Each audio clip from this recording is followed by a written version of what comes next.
What's up guys, welcome back. This is anime fiction. You'll be watching What If Naruto Were an Artificial Intelligence in Marvel Part 4. Now, let's begin. What's an unparalleled weapons exhibition? This product is truly innovative and forward-thinking. What additional innovations can we expect from Uzumaki Industries? Will these advanced military technologies supplant human personnel? An impressive display of technology, Ares missiles and T-600 robots. The individual referred to as Green Goblin 2 is, in fact, Harry Osborn. Following the weapons exhibition hosted by Uzumaki Industries, there was a significant surge of media attention. Journalists worked diligently to secure exclusive photographs from the event, and upon finally acquiring them, they were astonished by what they discovered. The advanced Ares missiles and the formidable T-600 combat droids exemplified a level of sophistication that redefined their comprehension of contemporary warfare. Within the subdued ambiance of S.H.I.E.L.D.'s headquarters, Nick Fury was seated at his desk, meticulously analyzing the images supplied by the military. His sole focus was directed towards the T-600 robots. Director, these photographs were sourced directly from the military. This T-600 model, Agent Maria Hill communicated in a subdued tone. She understood precisely what was occupying Fury's thoughts. Upon first viewing the images, she was reminded of that moment from 3 years prior. A polished silver robotic figure. A disconcerting, artificial voice. An unwavering red electronic eye. A persistent nightmare that had plagued Fury ever since. Sir, do you think there is a link between Uzumaki Industries and the events that transpired 3 years ago? Agent Phil Coulson entered, his voice tinged with concern. Developing robots that mimic those entities? That certainly warrants concern. Fury's tone was icy. However, sir, we have already investigated Uzumaki Industries. As per Agent Romanoff's findings, Naruto Uzumaki and the other individual identified as Naruto Uzumaki appeared to have no connection. Coulson furrowed his brows. Precisely. Fury narrowed his gaze. The most perilous threats are often those that remain concealed. At that moment, an agent entered the office with urgency. Director, we have received reports from New Mexico regarding an object that has fallen from the sky. It appears to be immovable, regardless of the efforts made to relocate it. This incident has been classified as a potential supernatural phenomenon. Fury massaged his temples. We are currently facing challenges with Stark's activities on one front, while Uzumaki Industries is advancing its robotics technology on another. Additionally, we now have to address the implications of a magical hammer. He exhaled deeply. Agent Coulson, it's your turn. I will designate another individual to monitor Stark. Subsequently, his expression became resolute. Additionally, please resume surveillance on Uzumaki Industries. Furthermore, arrange a meeting as I will be meeting with Naruto Uzumaki in person. In Uzumaki Tower, Naruto sat comfortably in his chair, one leg crossed over the other. Seated across from him was Nick Fury, the steadfast director of S.H.I.E.L.D. Or, as some might articulate, the Master of Espionage. Director Fury, this is quite an unexpected visit, Naruto remarked with a smirk. Are you interested in collaborating with Uzumaki Industries on a potential joint project? Fury maintained a serious demeanor. He leaned forward slightly, his gaze fixed intently on Naruto. Could you clarify something for me, Naruto? Are you indeed Naruto Uzumaki? The inquiry arose unexpectedly. Naruto lifted an eyebrow in curiosity. Oh, is the esteemed Director Fury inquiring about my citizenship? Naruto chuckled. Would you like me to retrieve my ID for verification purposes? Before Fury had the opportunity to respond, an unfamiliar voice interjected, Mr. Naruto, General Ross is here. Would you like me to admit him? Skynet appeared as a hologram, its voice strikingly human-like. Naruto glanced back at Fury, maintaining his smile. Thank you for your time, Director. Unfortunately, I must conclude our discussion here as I have a more pressing engagement awaiting. Fury remained standing, his focus unwavering on Naruto. I will uncover your true identity. His voice was low, imbued with a sense of caution. Naruto smiled confidently. In that scenario, Director, I recommend beginning with an examination of the U.S. Census Bureau. As Fury exited the office, he almost collided with General Thaddeus Thunderbolt Ross. The two men exchanged a fleeting glance before both purposefully averted their eyes, Evidently, their relationship was strained. Ross entered with a demeanor that was both cautious and respectful. "Mr. Naruto," he acknowledged, "how may I assist you today?"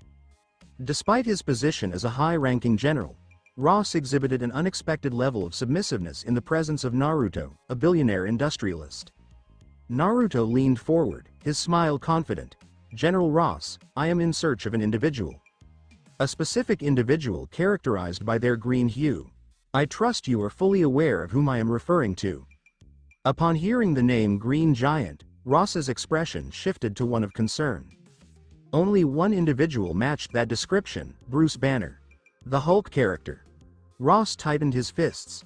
"I have dedicated my entire life to pursuing that creature." His voice was imbued with profound animosity. "Excellent," Naruto stated with poise. "Today, I am providing you with another opportunity.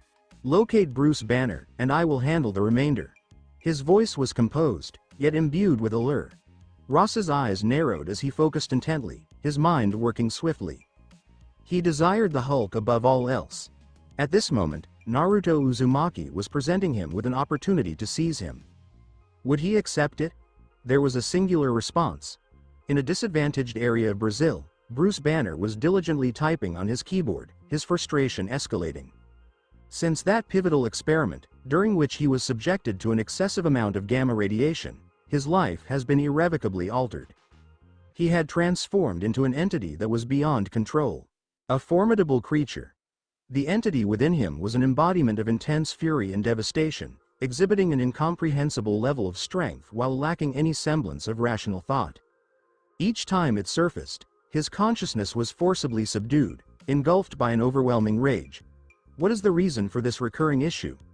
Bruce struck the keyboard with force, his voice tinged with frustration. Since his transformation into the Hulk, his life has become a series of challenges. He was unable to afford the luxury of anger, nor could he allow his emotions to vary significantly. He was perpetually in motion, evading those who sought to take advantage of or eliminate him. Upon exhaling sharply, a subtle buzzing sound became audible to him. A fly. A solitary fly hovered nearby, circling with determination. Bruce dismissed it with a casual gesture and refocused on his laptop, continuing his intense search for solutions. Located 300 kilometers away, within a military command center, General Ross, the scouting technology from Uzumaki Industries is truly impressive. A soldier's voice resonated with enthusiasm as he observed a screen showcasing live footage. It is remarkable that this small device, comparable in size to a fly, is capable of detecting DNA signatures and efficiently narrowing its search parameters. It has just verified Banner's location. Ross's expression transitioned from doubt to enthusiasm. "Excellent," he said with a smile, holding his cigar firmly between his teeth. "Please inform Naruto at your earliest convenience." Ross was aware that regardless of the number of men he dispatched after Banner, they would be unable to contend with the Hulk. However, Naruto, that individual consistently provided a solution.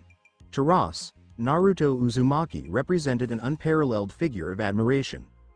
In the underground facility of Uzumaki Industries, known as the Hive Base, Naruto reclined in his chair, a subtle smirk evident on his lips. "The pursuit commences," he stated quietly. His attention was drawn to an individual positioned before him, tall, commanding, and dressed in a sophisticated, form-fitting combat suit. The suit featured a refined red and white umbrella insignia, a distinctive emblem of the Umbrella Corporation. In his left hand, he held a vibranium shield, its surface meticulously engraved with the same emblem. "Captain, the moment has arrived to demonstrate your capabilities."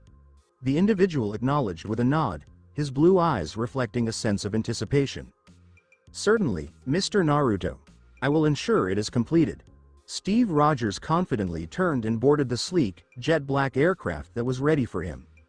This was not just any jet, it was an Eagle-class multi-role combat aircraft, meticulously designed by Umbrella and featuring advanced optical camouflage technology. Upon its ascent, it glimmered and disappeared into the sky, entirely imperceptible to the unaided eye. The objective was defined: apprehend the Hulk. Steve Rogers was fully prepared. Returning to the impoverished areas, Bruce Banner remained focused on his screen, deeply engaged in his calculations, until his environment erupted in chaos. Bang! A gunshot broke the window. Before he could respond, a barrage of bullets penetrated his small room, devastating everything within view. The continuous onslaught of gunfire provided no opportunity for retreat.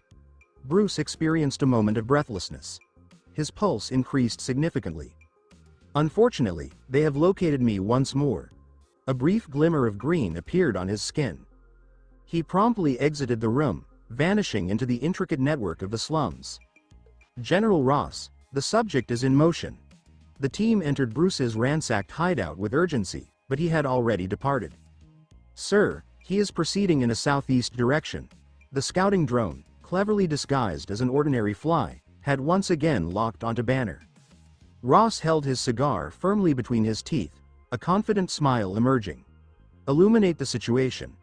The night sky was illuminated by a spectacular display of flames. Attack helicopters and fighter jets descended rapidly, compelling Banner to retreat into the thick rainforest. There would be no means of escape. However, Ross had overlooked one essential aspect. In the depths of the jungle, Bruce Banner advanced cautiously, struggling to catch his breath. Please, refrain from this action, he implored, his voice a strained whisper. However, the reaction was an overwhelming cacophony of Gatling cannons blazed, ripping through trees and earth, turning the jungle into a war zone. The intensity of the attack generated significant vibrations, causing dirt and debris to scatter in all directions. Subsequently, Hulk, demonstrate power. A powerful roar emerged from the depths of the smoke. Then, the Hulk emerged. His imposing green figure loomed over the battlefield, his muscles exhibiting remarkable strength. His breathing was labored, his chest rising and falling with intense anger.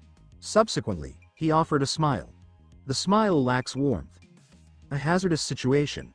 He looked up at the attack aircraft overhead, his expression marked by disdain. Attention, in a moment, the Hulk ascended into the air, propelling himself with remarkable force. He collided with a fighter jet, his massive fists penetrating the fuselage as if it were constructed of paper. The pilot had limited time to eject as the aircraft spiraled uncontrollably, consumed by flames. Hulk utilized the debris as a launchpad, propelling himself once more. One aircraft.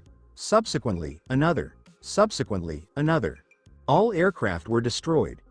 The battlefield was engulfed in turmoil, with soldiers expressing their fear as their purportedly unstoppable war machines were dismantled by a solitary entity. Ross remained motionless, his cigar almost falling from his lips. Oh my goodness! However, a new shadow emerged above. An aircraft distinct from any they had previously encountered. Streamlined, innovative, and distinctly unconventional in design. The soldiers observed, their apprehension briefly supplanted by admiration. What is that? Is that one of our items? When did we acquire such advanced technology? A cold, synthetic voice emanated from within the craft. Gamma radiation has been detected. Initiating power evaluation process. Within the confines of the room, Steve Rogers' earpiece emitted a digital response.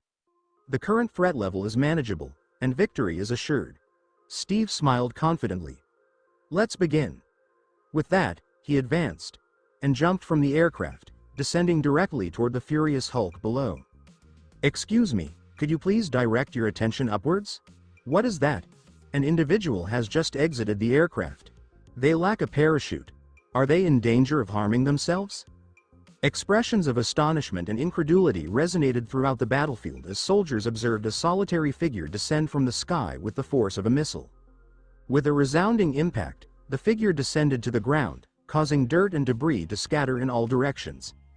As the dust settled, a man dressed in a distinctive red and white battlesuit appeared, the Umbrella Corporation's insignia shining under the subdued sunlight. In his hand, a circular shield displayed the same emblem, its metallic sheen mirroring the tumult of the battlefield. What is this? General Ross focused intently on the armored figure, his thoughts rapidly processing the situation. The attire and the shield bore a striking resemblance. Is it possible that, in the shadows, a man donned in dark sunglasses came to a halt, his fingers firmly grasping the edge of his shades before gradually lowering them to gain a clearer view? In the meantime, the Hulk, filled with intense rage, displayed a menacing grin towards the newcomer. I am extremely frustrated and ready to take decisive action. The imposing figure advanced with great determination, his powerful fists directed toward the enigmatic individual ahead of him. To Hulk, this individual was merely another inconsequential entity, one that would be subdued by his immense power. Ross found it difficult to witness the forthcoming chaos. He closed his eyes, bracing himself for the unsettling noise of bones breaking. However, exciting development. A unified gasp resonated throughout the battlefield. Upon opening his eyes, Ross found himself in disbelief at the sight before him. The individual, strikingly reminiscent of a historical figure, successfully halted Hulk's punch with a single hand. Am I experiencing a dream? Incredible. He has successfully halted the Hulk. This is simply not feasible. The soldiers, who had been paralyzed by fear just moments earlier, now stared in complete astonishment. Big guy, Naruto has instructed me to track you down. The armored warrior, Steve, declared with a resolute, authoritative tone. His grip firmed around Hulk's fist before. Wham! Captain Supreme propelled Hulk with immense force, driving the Green Titan into the ground with a significant impact. I am quite displeased and may take drastic measures if provoked further. Fury ignited in Hulk's gaze. With a fierce determination, he quickly regained his footing and advanced towards the individual who dared to confront him. That's the spirit. Captain Supreme smiled, his excitement palpable. He ascended into the air, his right fist drawn back before, bam. A precise impact on Hulk's facial area. A disturbing sound reverberated through the jungle as Hulk reeled backward. His jaw tightened, his mouth quivering in disbelief before, sound of impact. A significant tooth has been lost. I am expressing a strong emotion. The Hulk let out a powerful roar, his muscles expanding dramatically as his intense anger drove his physical capabilities to their maximum potential. His already substantial physique grew even larger, with veins prominently visible beneath his green skin. The target's power levels are inconsistent. A reassessment of combat capabilities is underway. A composed, synthetic voice communicated through Captain Rogers's earpiece. Red Queen, the AI supporting him. The evaluation has been finalized, and success is guaranteed. The captain displayed a smirk. His enhanced physique, improved through the super soldier serum and the T-virus, had already exceeded human capabilities. Strength, agility, endurance, he exemplified the peak of human development. Very well, let's assess your capacity. He executed a rapid motion to propel his shield forward. It swiftly traversed the air with precision before striking Hulk's forehead, momentarily disorienting him. Seizing the opportunity, Captain Supreme advanced swiftly, moving with remarkable speed. 3 steps, 2 steps, 1. He leapt, his body twisting midair with the precision of a predatory eagle before. Bam! Attention! Both fists struck Hulk's chest with significant impact.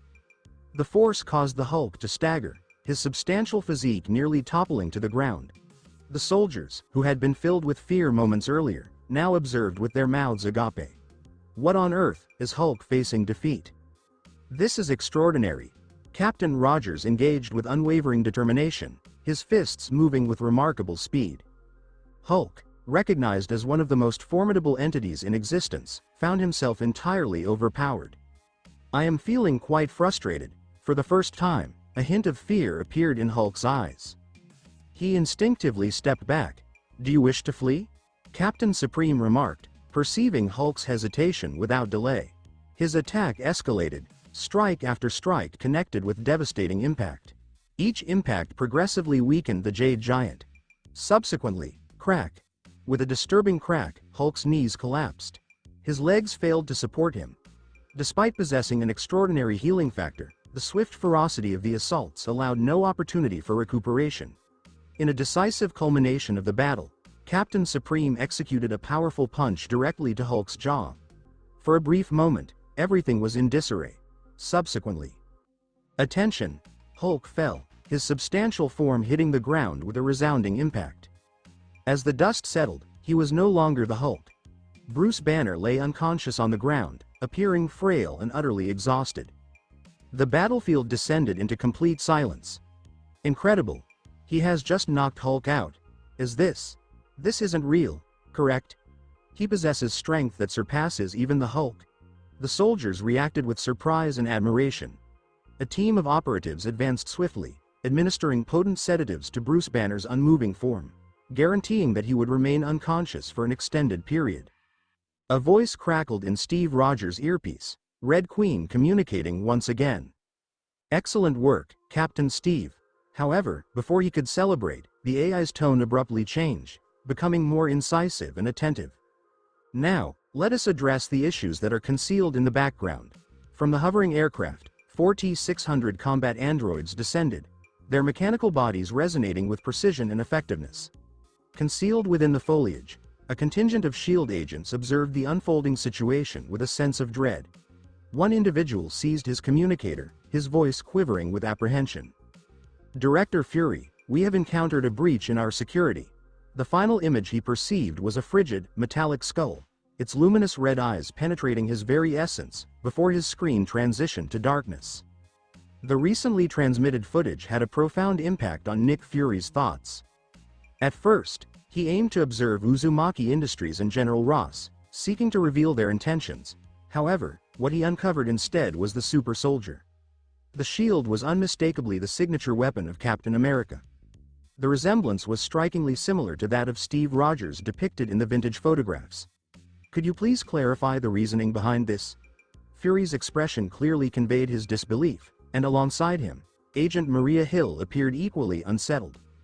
"Director, was that individual just now truly maintain strict oversight of Uzumaki Industries?" Fury interrupted, his tone firm and authoritative. "I seek to understand precisely what information is being concealed." A troubling suspicion had begun to take shape in Fury's mind, yet tangible evidence remained out of reach. "And, what is the status of the task I assigned to you earlier?" he inquired. Hill promptly replied, "Sir, the base is indeed operational. I was preparing to send a team for further investigation." "No," Fury stated with a serious demeanor. "I will attend in person." Midnight. The residence of Alexander Pierce in his study. Alexander Pierce rubbed his temples, fatigue clearly visible on his face. Recently, Fury has exhibited heightened levels of paranoia, behaving as if he is being pursued by unseen forces. Additionally, Pierce had become aware of a troubling development. Fury had reopened a classified file, designated with the codename Black Devil. Opposite him, Baron Zemo maintained a poised demeanor, his fingers gently tapping on a compact encrypted storage drive. "Leader," Zemo stated quietly, pushing the device across the desk. "The algorithm developed by Dr. Zola is now finalized. Upon the initiation of Project Insight, Hydra will restore its rightful dominance over global affairs." Pierce grasped the device, his expression inscrutable. "What is the current status of the Winter Soldier's conditioning?" "He has recently emerged from cryo-sleep and is in the process of adjusting," Zemo replied with a subtle smile. "The process of indoctrination is fully realized. He will serve as our most valuable asset." As Zemo concluded his remarks, the illumination in the room abruptly ceased. Pierce's study, which was already poorly illuminated, was now enveloped in total darkness. "What is happening?" Pierce swiftly drew his pistol, his body becoming tense. Zemo narrowed his eyes, his mind poised to activate his mutant abilities. The two men stood, surveying their environment, ready for a confrontation. Subsequently, a voice resonated throughout the room. The delivery was seamless and precise, infused with a subtle, artificial distortion, creating the impression that the words were being conveyed directly to their ears. "Your strategic planning is indeed impressive." Both Pierce and Zemo turned swiftly. A figure occupied the chair that had just been vacated. The figure clad in obsidian black armor emanated a formidable and unsettling presence. The V-shaped visor on his helmet shone with a striking red hue, reminiscent of a foreboding presence. Pierce's voice exhibited a slight tremor. "May I ask as to your identity?" And then he saw it. The invader held the encrypted drive that had previously been on his desk. His heart dropped. If this individual had been able to steal anything directly from his hands without him noticing, how many times could he have murdered them both? A frightening realization set in. Zemo, on the other hand, was more resistant to shaking. His visage darkened as he gently attempted to use his psychic skills. The response was quick. "Baron Zemo," the invader said in an almost bored tone, "spare me your petty mind tricks." Zemo's whole body convulsed. A choked groan from his lips, and blood dribbled from his mouth. His face contorted in pain, and his forehead was saturated in cold sweat. Zemo was no stranger to psychic battles. He had even faced Charles Xavier and held his own. But this was different. His mind felt crushed. An unseen force twisted inside his skull, like a drill digging directly into his brain. His vision swam. His nerves shouted, and then, a single, demanding phrase rang through the air. Sit. Pierce and Zemo's corpses have frozen. They tried to resist, but their limbs weren't their own. Their feet moved against their will, driving them back into their seats and locking their spines in place. Horror. Even the most hardened men dreaded the feeling of complete loss of control. And now they were experiencing it. The invader leaned closer slightly, his brilliant red visor blazing like twin coals in the darkness. I can help you, he continued, his tone calm, amused, and threatening. I can make you Hydra's true supreme leader. A terrible silence engulfed the room. Pierce and Zemo exchanged glances. Their thoughts were apparent, even if no words were spoken. Who the hell is this man? Hydra was ancient, firmly rooted in the world's infrastructure, and had numerous groups spread around the globe. Pierce commanded one of the major branches, but he was far from the only king. Zemo, still gasping for air, attempted to conceal his anxiety. You don't understand how powerful Hydra is. Enough. The single word struck Zemo's thoughts like a hammer strike. Pierce tensed with horror. He watched helplessly as Zemo's face distorted in pure misery. The Baron's mouth opened in a wordless scream, but no sound emerged. His hands clawed at the table, leaving deep grooves in the wood. His legs spasmed. His throat convulsed. He was drowning in a sea of invisible agony. The invader then casually tossed a small, bright blue sphere into Zemo's lap. Pierce barely had time to grasp what was going on. A bright flash of blue light erupted. And at the following moment, Zemo was gone. Not killed. Not ruined. He had been erased, reduced to pure molecules, dissolving into the air as if he had never lived. Pierce trembled fiercely. Cold sweat soaked his back. This was not science. This was not even magic. This was something beyond the two. The armored figure turned to face him once more. So this time, he spoke with a smile.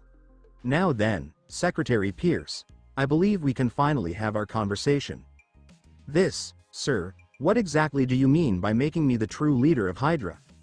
Alexander Pierce had regained his calm, but he spoke cautiously, fearing that the monster in front of him might take offense and kill him, as he had done to Baron Zemo. The meaning is literal.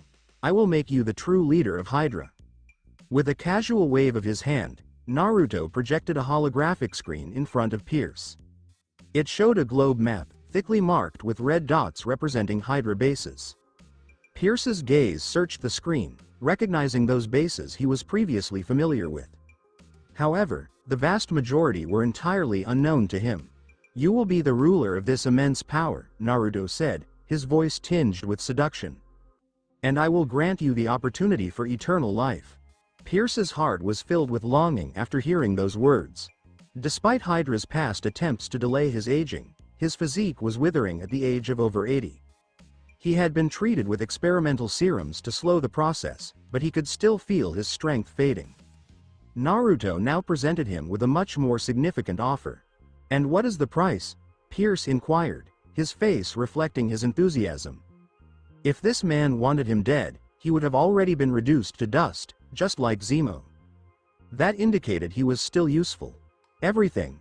Naruto's voice was composed yet firm. Pierce took a long breath before immediately dropping to one knee and bowed his head. To dedicate everything to my master would be the greatest honor of my life. At that point, an overwhelming force entered his head. Ah! Pierce felt a piercing pain as Naruto's mark was engraved deeply in his consciousness. Skynet's emblem, a bright blue insignia, flashed in his pupils. He strained for breath and trembled, but suddenly something happened. His intellect, which was previously his own, had now been bound. Every fiber of his existence recognized Naruto as his ultimate master. Honored master, I shall obey your every command. Proceed with the full execution of Project Insight. I will provide assistance when necessary. Naruto placed a vial of blue liquid on the table. Pierce did not hesitate. He took the metallic injector, inserted it into his vein, and administered the serum. Almost immediately, he felt his body regenerate. Strength poured through his limbs, his senses heightened, and years of exhaustion and weakness faded away. A nasty grin appeared on his face. "Thank you for your gift, Master. Do your job well." Naruto's form shimmered and disappeared in a golden flash. Meanwhile, at the SHIELD headquarters, Nick Fury felt uneasy. There was something wrong with Alexander Pierce. His supervisor, who had before shown apparent signs of age, suddenly appeared reinvigorated, as if he had turned back time. Fury tapped his fingers on the table, his single eye focused on Pierce. "Sir, I found evidence of Hydra's presence in a classified facility in New Jersey." He leaned forward, but that facility is under SHIELD's jurisdiction. This was the information Fury acquired from the Black Phantom. "Hydra?" Pierce's face furrowed in apparent astonishment before speaking in a forceful, commanding voice. "Investigate it thoroughly. I want answers." His reaction was perfect. There was no suggestion of discomfort. Fury narrowed his eyes. Was he overthinking everything? Pierce abruptly shifted the subject as he was about to say something else. "Actually, I was just about to discuss something with you. I am implementing a new large-scale initiative, Project Insight." He set a hefty file on the table, beckoning for Fury to take a look. Fury opened the folder and scanned its contents. His face clouded. SHIELD had previously constructed an orbital helicarrier to serve as a command center with the assistance of Uzumaki Industries. But what about Project Insight? It advocated deploying several helicarriers into the skies to patrol the world and discover and neutralize threats before they could strike. A global surveillance network with the ability to attack preemptively. Fury's lips form a thin line. "Sir, this," he struggled to find the appropriate words. The idea was bold, but it also carried significant ethical and strategic concerns. "I understand your concerns. This is just a draft. We will conduct extensive evaluations before proceeding," Pierce remarked calmly, crossing his legs. "But isn't it the most efficient solution? If this plan had been in place, we could have identified the origins of that hammer that fell in New Mexico before it even landed." Fury's visage remained unreadable. "We already have a team stationed at the crash site. Our scientists are analyzing the hammer as we speak." Pierce nodded and reclined in his chair. Fury realized it was time to leave, but as he approached the door, Pierce's voice rang out behind him. "Oh, and one more thing. Don't halt the research on the Tesseract." Fury turned his head slightly. "Understood, sir." Dr. Eric Selvig had spent many hours investigating the Tesseract. He'd even found a means to extract its energy. The Tesseract has always interested SHIELD. Fury still didn't know what mysteries it carried. Blood extraction complete. Analysis in progress. Inside the hive base, the Hulk raged and thrashed against his confines. The cage, manufactured from an unknown substance, was completely indestructible. He had used every ounce of his strength, but his efforts were in vain. All he could do was watch helplessly as a giant syringe extracted thick green blood from his body. "Bruce, please stop struggling. If you make Mr. Uzumaki, things won't end well for you." The Red Queen's voice was gentle, almost humorous, but it sent shivers down Hulk's spine. Painful memories flooded his head, and he understood what she meant. He did not want to go through the torture again. Hulk was wrong. His voice was deep and tinged with hesitant acquiescence. "Our merciful sir seems to like you, big guy," the Red Queen chuckled. A golden light flared, and Naruto arrived within the hive base. "Creator, everything you instructed has been carried out." The Red Queen's voice was full of awe and obedience. The Hulk's gaze was drawn to the figure standing in front of him, which had a black metallic sheen. Inject the nanobots into him, then hand him over to General Ross." Naruto thought for a while before issuing the instruction. Hulk felt a sudden searing pain in the back of his neck. A large injector sank into his flesh, injecting a silver-white liquid into his body. His eyesight whirled. Bruce Banner's huge green bulk diminished quickly, and he was once again laying inside the confinement unit. "Tell General Ross to come pick him up, and while you're at it, alter his memories." Naruto instructed gently. Skynet appeared in front of him, looking eager and slightly infantile. "Sir, the Stark Expo is about to begin. Shouldn't we host our own industrial expo as well? We can't let Stark Industries steal all the attention." The media had focused on Tony Stark's strange recent behavior and the approaching Stark Expo. This clearly irritated Skynet, who was accustomed to being in the spotlight. "The Stark Expo, huh?" Naruto mumbled, running the name through his thoughts. The events of Iron Man 2 were approaching their conclusion. What happens next? Thor. As that notion passed his cerebral network, another concept surfaced. The hammer that fell in New Mexico. "It's about time I retrieved it," Naruto murmured to himself. "Fine. Skynet, you handle the planning for the Uzumaki Industrial Expo." The word of the Uzumaki Industrial Expo spread like wildfire over the world. The buzz surrounding the Stark Expo was quickly overshadowed. In just 3 years, Uzumaki Industries had grown into a military technology behemoth while also making significant advances in civilian sectors. From commercial aircraft to medicinal items, Uzumaki Industries, Umbrella Corporation, and Skynet were involved in everything. Online reactions. "Holy crap, Uzumaki Industries is going head-to-head with Stark Industries. What does Stark even have to brag about anymore? Uzumaki Industries has completely outclassed them in every field. At this rate, Stark Industries is gonna end up like Oscorp, swallowed up by Uzumaki Industries. I can't wait to see what insane tech they unveil at the expo. I want to see the T-600 robots in action." With worldwide excitement reaching a fever pitch, several firms that had intended to attend the Stark Expo swiftly switched their focus to Uzumaki Industries. Corporations hurried to acquire a space at the Uzumaki Industrial Expo, eager to bask in Uzumaki's light. Meanwhile, huge building operations were launched to establish the expo's premises as quickly as possible. Hammer Industries. Justin Hammer's office. "You're supposed to be making me robots like Uzumaki Industries T-600 units, not these empty husks." Justin Hammer snapped, looking at the Russian scientist standing in front of him. His captive was none other than Ivan Vanko, whom he had just bailed out of prison. "This, too difficult. Remote-controlled suits, better." Ivan spoke in terrible English, scarcely concealing his scorn. "I don't care. You're going to combine the best of both designs, full automation and pilot control. Hammer Industries is going to dominate the expo." Justin Hammer's eyes glowed with ambition. Since seeing Uzumaki Industries T-600 units in operation, his fascination in Iron Man outfits has dimmed. No, humanoid combat robots were the future.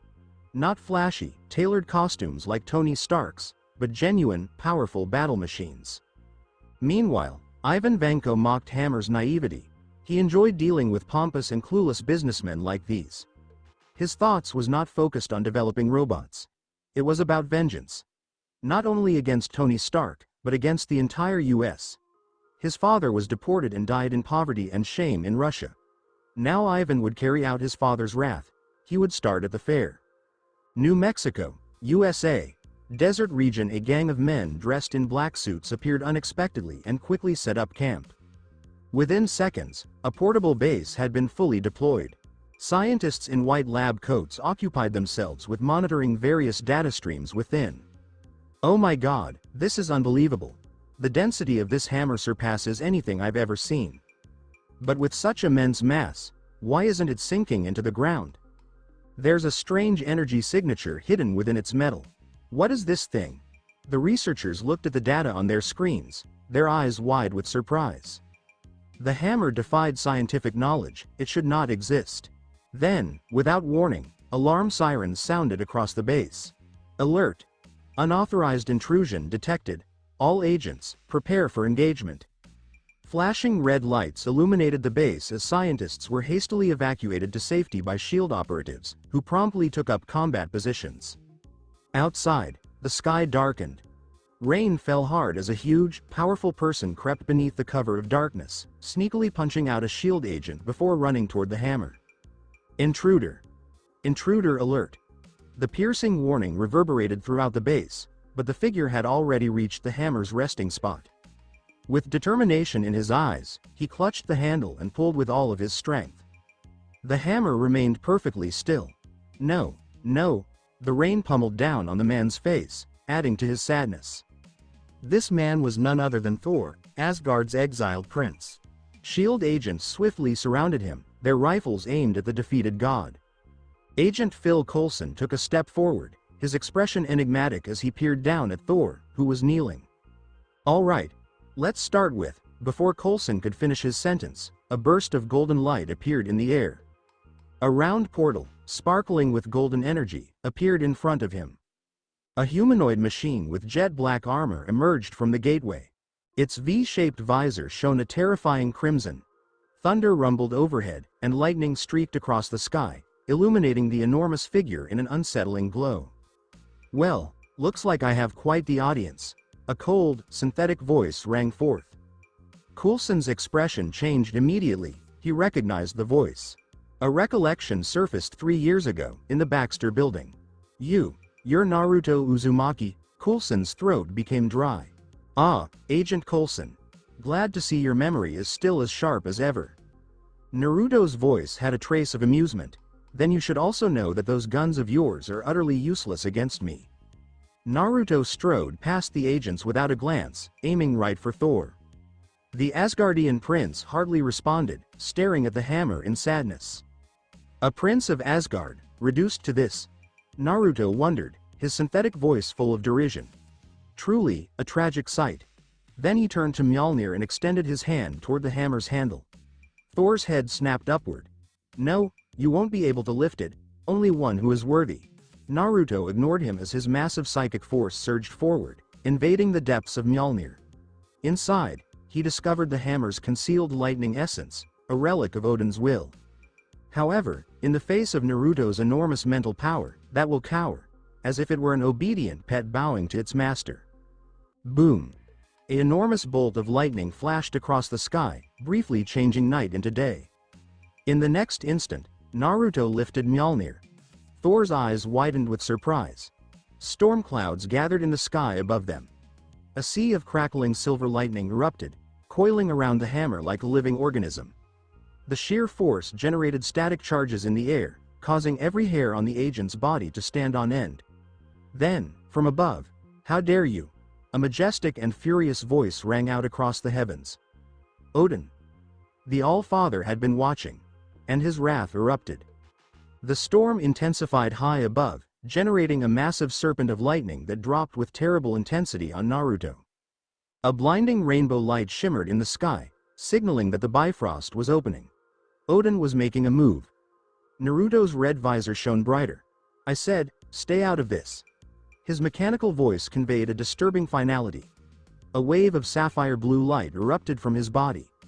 Intricate, ancient-looking runes appeared on his black armor, glowing with cosmic power. Every SHIELD agent present felt a sense of overwhelming pressure. Their instincts screamed at them. This was not a force they could understand, let alone fight. "Retreat, immediately," Coulson ordered. Meanwhile, the giant silver lightning serpent slammed into Naruto. At the same time, his own energy manifested as a celestial dragon shaped like pure destruction, roaring defiantly as it met Odin's attack head-on. Two forces collided. Crack! The fabric of reality shuddered. Odin's seven-colored energies shattered like glass, dissipating into nothingness. However, Naruto's attack did not halt. His energy dragon charged forward, piercing Odin's shields and firing directly into the Bifrost portal. Asgard. The throne room Odin, seated on his golden throne, suddenly coughed up blood. His face paled. His fingers trembled. Impossible. His strike had been countered. No, overpowered. What kind of horrible creature has arrived on Midgard? His one decent eye widened in disbelief. Who is he? For the first time in ages, Odin felt terror. Thor kneeled on the ground and stared in horror at Naruto Uzumaki, the armored person standing near him. The force that had just exploded from the sky was all too familiar. It belonged to his father, Odin. However, the dark, humanoid machine beside him had just smashed Odin's divine might head-on. What kind of organism was this?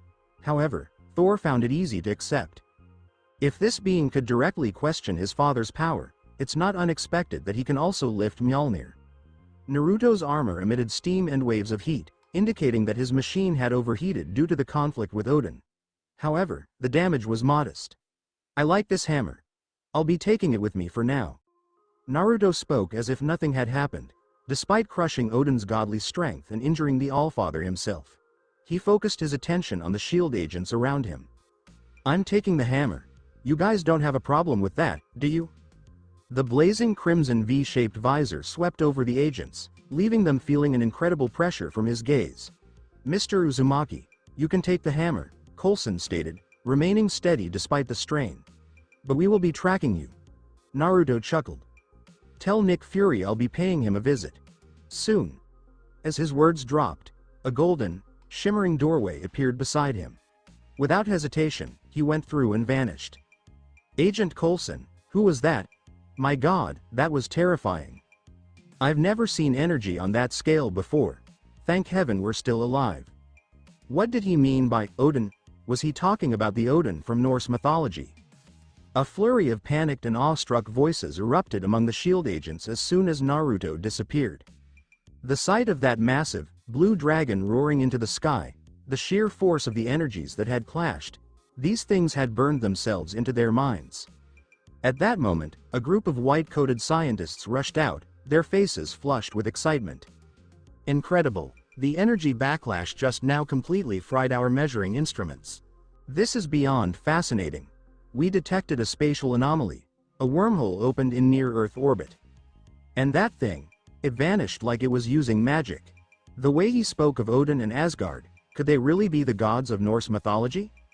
What the hell is happening in our world? The researchers, intoxicated by discovery, bombarded each other with theories. And it wasn't just them. Around the world, every major government and intelligence agency had gone into full alert. The massive energy surge in New Mexico had been detected on a global scale. The readings indicated an energy output greater than 3 hydrogen bombs detonating simultaneously. What in the world just happened? There's a gaping hole in the storm clouds over New Mexico. Who did that? This is insane. We need an immediate report on this phenomenon. The world was in an uproar. Coulson, however, remained calm. Everyone, return to your posts. His voice was firm, breaking through the chaos. This situation is bigger than we imagined. His gaze fell once more on Thor, still kneeling on the ground, eyes filled with despair. Taking a deep breath, Coulson spoke. Thor, I think it's time we had a talk. About who you are, and what exactly this, Asgard, truly is. Meanwhile, at the Skynet base, Naruto had already begun analyzing Mjolnir. Sir, analysis of the hammer is complete.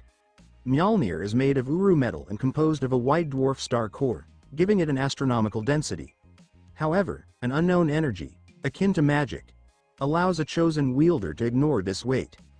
Additionally, as Skynet provided its report, Naruto was already diving into the rewards from his intrusion into Mjolnir's systems. He had hacked into countless human databases before, but none had yielded anything particularly useful to him. This time, however, white dwarf star core material? Naruto's V-shaped visor flickered as his neural network processed the information. This was a material of incomprehensible density. If he could integrate it into his armor, it would be an unprecedented upgrade. His very body would undergo a transformation beyond anything he had previously imagined. His neural network fired up at full capacity, running trillions of simulations per second. He needed the perfect method to merge this star core material with his existing armor. Within 1 minute, the calculations were complete.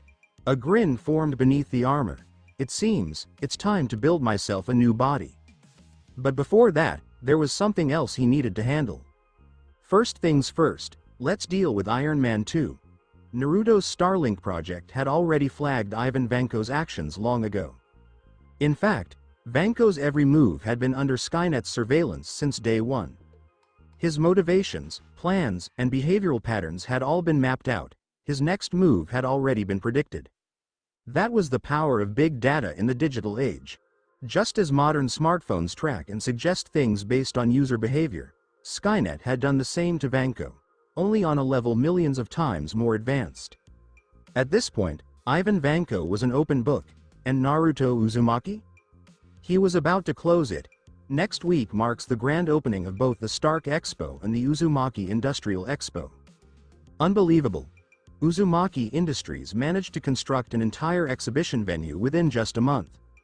Multiple corporations have already announced their participation in the Uzumaki Industrial Expo.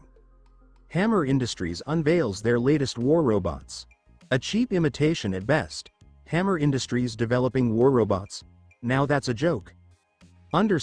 With only a week left before the Stark Expo and the Uzumaki Industrial Expo, media outlets worldwide swarmed in anticipation. Major corporations sent representatives to set up their displays, each making strategic choices about where to allocate their best products and personnel. The difference in priorities was obvious. Their most cutting-edge technology and elite staff, all placed in the Uzumaki Industrial Expo. As for the Stark Expo, only leftovers and outdated tech were being showcased. This stark contrast already signified Uzumaki Industries' rising dominance on a global scale. All right, that should do it. Inside Hammer Industries, Justin Hammer impatiently examined the war robots built by Ivan Vanko. How should he put it? They looked like cheap knockoffs. Exposed wiring, flimsy armor. These machines couldn't hold a candle to the T-600 models from Uzumaki Industries. Combat capability. Strong, Vanko said, his expression laced with mocking amusement as he observed Justin Hammer's frustration. I don't just want raw power, I need presentation. Do you understand? Hammer snapped. This is an expo. The whole world will be watching. Shooting a warning glance at his bodyguards, he gestured for them to keep a close eye on Vanko before storming out of the lab. Outside, a swarm of eager journalists awaited. Ah, yes. Our latest war robots from Hammer Industries combine the strengths of both the T-600 series from Uzumaki Industries and the Stark Industries armor, he declared confidently. They will be the ultimate safeguard for future peace. Meanwhile, inside his lavish mansion, Tony Stark was busy with the final upgrades to his arc reactor. For too long, the palladium poisoning had been killing him, but with S.H.I.E.L.D's help, he had uncovered the secret left behind by his father, Howard Stark's undiscovered element. Even after all these years, you're still teaching me lessons, Tony muttered, gazing at the newly glowing arc reactor. Sir, I hate to dampen your spirits, Jarvis chimed in, but based on the publicly released specifications from Uzumaki Industries, your arc reactor still falls significantly short of the power output of the energy source utilized in their T-600 models. Tony froze. Excuse me? Your reactor's energy efficiency is notably inferior, Jarvis reiterated. Jarvis, buddy, can we not rain on my parade right now? This is just a prototype, okay? Prototype. A pause. Wait, what the hell is a T-600? It was only now, free from the looming threat of death, that Stark finally had the time to catch up on what had been happening in the world.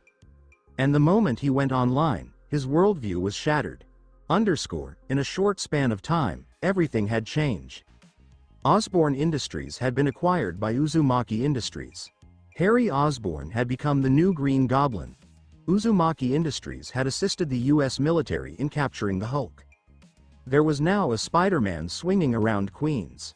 And, to top it off, even Hammer Industries was launching its own war robots?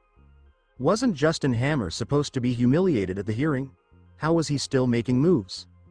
Tony rubbed his temples. His company, Stark Industries, was bleeding. Ever since Uzumaki Industries started aggressively expanding, Stark Industries had been losing ground in multiple sectors. Like an unstoppable juggernaut, Uzumaki Industries had launched a barrage of Uzumaki disruptive innovations that left Stark Industries struggling to keep up. Tony wasn't alone in this struggle. Another so-called American genius, Reed Richards, CEO of the Baxter Corporation, was also taking a beating. His business, too, was being eroded by Uzumaki Industries' relentless expansion. What is Naruto Uzumaki trying to do? Just waiting for the government to break up his company. Tony muttered in disbelief. The US government would never allow a single corporation to grow this powerful unchecked. Meanwhile, at Stark Industries, Pepper Potts was in crisis mode. The Stark Expo was on the verge of disaster. Many companies that had initially agreed to participate had suddenly jumped ship, defecting to Uzumaki Industries. With less than 3 days left until the expo's opening, it was shaping up to be one of the worst exhibitions in Stark Industries history. Damn it, what is Uzumaki Industries trying to do? Pepper groaned in frustration. She had exhausted every possible negotiation tactic, but nothing worked. The moment companies caught wind of the Uzumaki Industrial Expo, they flocked to it like starving dogs chasing a steak. Even before the expo venue was fully constructed, businesses had been lining up to be a part of it. And now, as she watched their carefully planned exhibition crumble before her eyes, Pepper Potts felt an overwhelming sense of powerlessness. Welcome, everyone, to the Uzumaki Industrial Expo. The event is scheduled to last for 6 months. At this expo, you'll witness a wide array of groundbreaking inventions and the latest technological advancements. If you're a fan of technology, you must visit. If you're not a fan of technology, you must visit anyway. With the grand opening of both the Uzumaki Industrial Expo and Stark Expo, all eyes were drawn to the massive holographic display at the entrance of Naruto's venue. Oh my god, this is insane. This looks like something straight out of a sci-fi movie. Dude, that's a full holographic screen. Holy crap, does this technology actually exist? Wake up, man. The US military has already started using these holographic screens.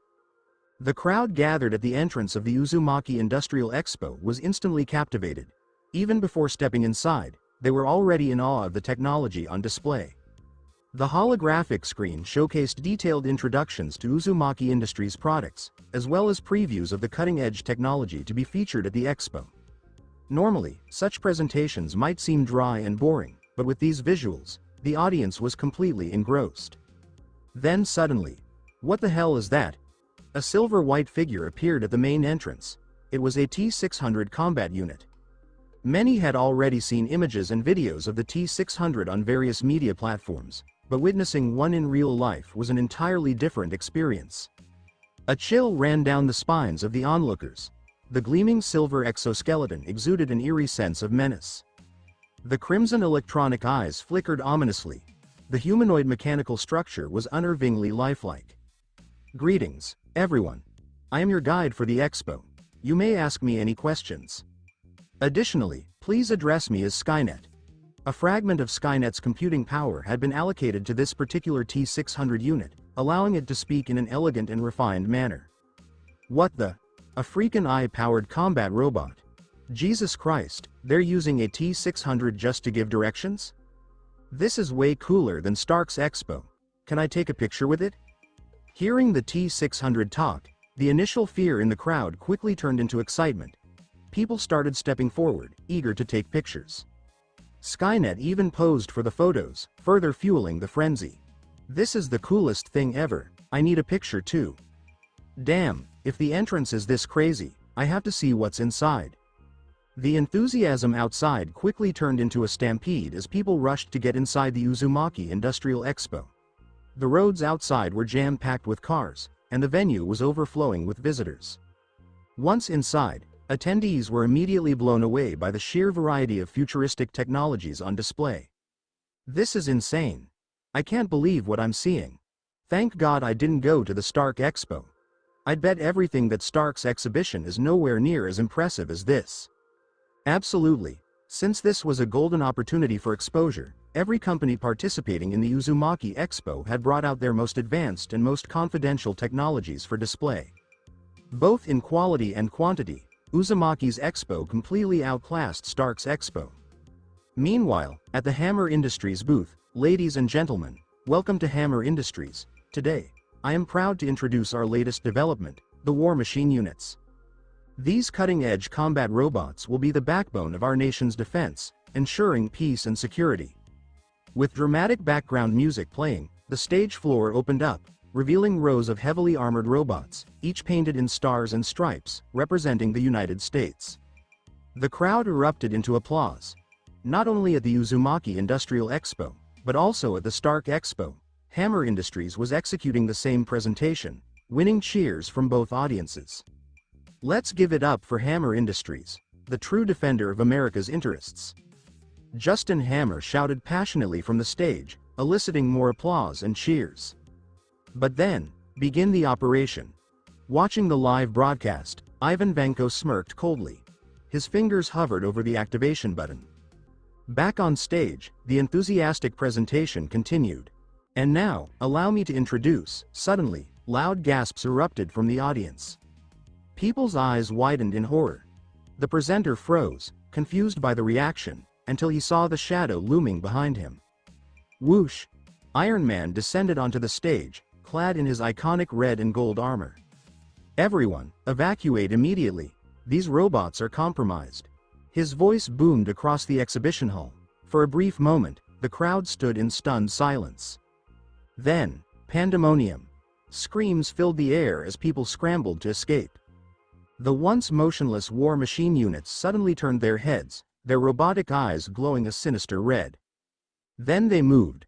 With a synchronized whir, they locked onto Iron Man and opened fire. The expo had turned into a battlefield. Meanwhile, back at the Uzumaki Industrial Expo, everything was running smoothly. Justin Hammer was still presenting on stage, blissfully unaware. The war machine units stationed here remained completely inactive. No red eyes. No gunfire. No chaos. It was as if nothing had happened. "Sir, I have intercepted the control signal." Skynet's voice echoed through Naruto's neural network. "Good," Naruto said with a calm smile. "Now, let's sit back and enjoy the show." Back in Hammer's private lab, Ivan Vanko scowled as he stared at his monitor. Something was wrong. The war machines at the Stark Expo were fully activated. But the ones at Naruto's Expo? No response. That shouldn't be possible. He narrowed his eyes at the disconnected status messages flashing on his screen. Naruto's war machines should have gone rogue as well. Why aren't they responding? HMPH. I'll deal with Stark first. Ivan's expression darkened. Then, I'll figure out what's going on with Uzumaki Industries. Fire and explosions erupted across the Stark Expo, lighting up the night as Hammer's war machines relentlessly pursued Tony Stark. Like a swarm of angry hornets, they flew in formation, firing without mercy. Tony was fast, weaving through the air and using every trick in the book to outmaneuver them. But the sheer number of robots was overwhelming.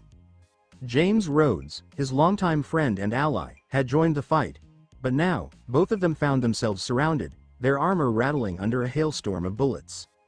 Suddenly, bam! Rhodey's fist slammed into Tony's suit, his war machine armor locking into an aggressive stance. A shoulder-mounted minigun extended from his back, the barrel spinning wildly before unleashing a deadly spray of bullets, aimed directly at Stark. "Tony, I can't control myself," Rhodey shouted, his voice filled with panic as his body moved against his will. A web shot suddenly interrupted the attack, wrapping around one of the war machines. "Are you two playing a game? Count me in," a familiar voice chimed in, filled with energy. Spider-Man swung onto the battlefield, landing between Tony and Rhodey. "I'm Spider-Man, you guys are." Even now, the kid couldn't stop talking, but as annoying as he was, his help was invaluable. Together, the three fought off the attacking war machines, dodging and countering every strike. After a grueling battle, Rhodey finally regained control of his suit, and the last of the rogue machines crumbled to the ground. The three heroes barely had a moment to breathe before. Thud! A massive armored figure dropped from the sky, landing with a force that cracked the pavement. As the faceplate of the bulky suit slid open, a smirking Ivan Vanko was revealed. Tony Stark.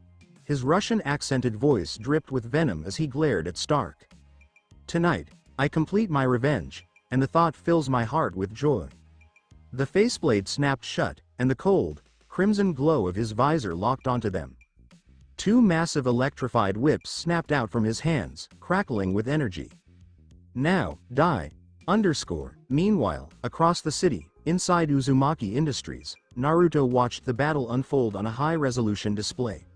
The satellite feed provided a crystal-clear view of the chaos. Iron Man, War Machine, and Spider-Man were in dire straits. Vanko had the upper hand. "Sir, should we intervene?" Skynet's voice echoed within Naruto's neural interface. "Our second experiment is currently on the battlefield." "The second experiment, Spider-Man?" Naruto pondered for a moment, then smirked. "Yeah, let's step in. That Vanko guy? I don't like him." Back at the battlefield, the fight had reached a fever pitch. Stark's armor was covered in scorch marks. the sleek plating dented and broken in places. Rhodey's war machine suit fared no better, the heavy-duty armor barely holding together. Spider-Man was worse off. His suit had been shredded by the electrified whips, his exposed skin burnt and charred. Every breath he took was labored, every movement sluggish. And Vanko? Despite the damage to his armor, he stood tall, unfazed. The sheer brutality of Russian engineering kept him going. "Is that all you've got?" he sneered, taking a slow step forward. His whip lashed out, straight at Spider-Man. Peter tried to move, tried to leap away, but exhaustion had drained him. The electrified cable shot toward him like a viper, and then a silver blur streaked across the battlefield, intercepting the blow. Clang! The whip struck something metallic, but instead of cutting through, the damage healed instantly. Standing in front of Spider-Man was a liquid metal humanoid. Its surface shimmered like flowing mercury, reflecting the fire and chaos around it. The design was sleek yet utterly alien, like a perfect fusion of technology and nightmare. This was Skynet's combat body. Modeled after the T-1000, constructed from liquid metal, it possessed insane regenerative capabilities. "Tony," Rhodey muttered, swallowing hard. "Is that yours?" Tony's eyes were locked onto the robotic figure, his mind racing. The way it moved, the way it healed, it was beyond anything Stark Industries had developed. "Not mine," Tony admitted, "and that worries me." Before anyone could process what was happening, the machine spoke. "The creator dislikes you, Ivan Vanko." Its voice was cold, emotionless. "You insulted him. So now, you will die." Vanko laughed. "Are you joking? Who is this creator you speak of? Some ghost in the machine?" His voice dripped with scorn, but then, his laughter stopped. Suddenly, his armor locked up. His confident smirk disappeared as a sense of dread crept up his spine. What is this?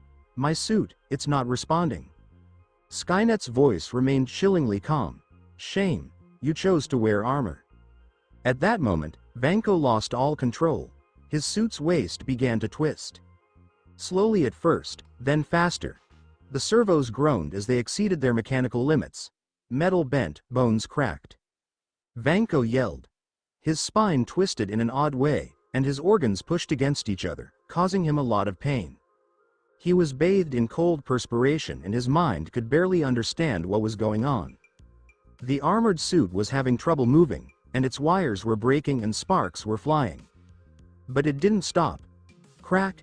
Vanko's back broke. Blood dripped from his mouth, and his shouts turned into choking gasps. Skynet moved up and put a hand on the armor of the man who was dying.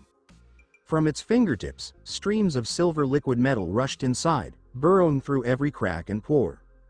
The metal in the liquid got into his body. Vanko's eyes got bigger with fear as he felt it crawling into him. Through his blood. His nerves. His head. GHH. GGHHH. His body shook. His body started to mix with the liquid metal in his last moments, turning into something horrible.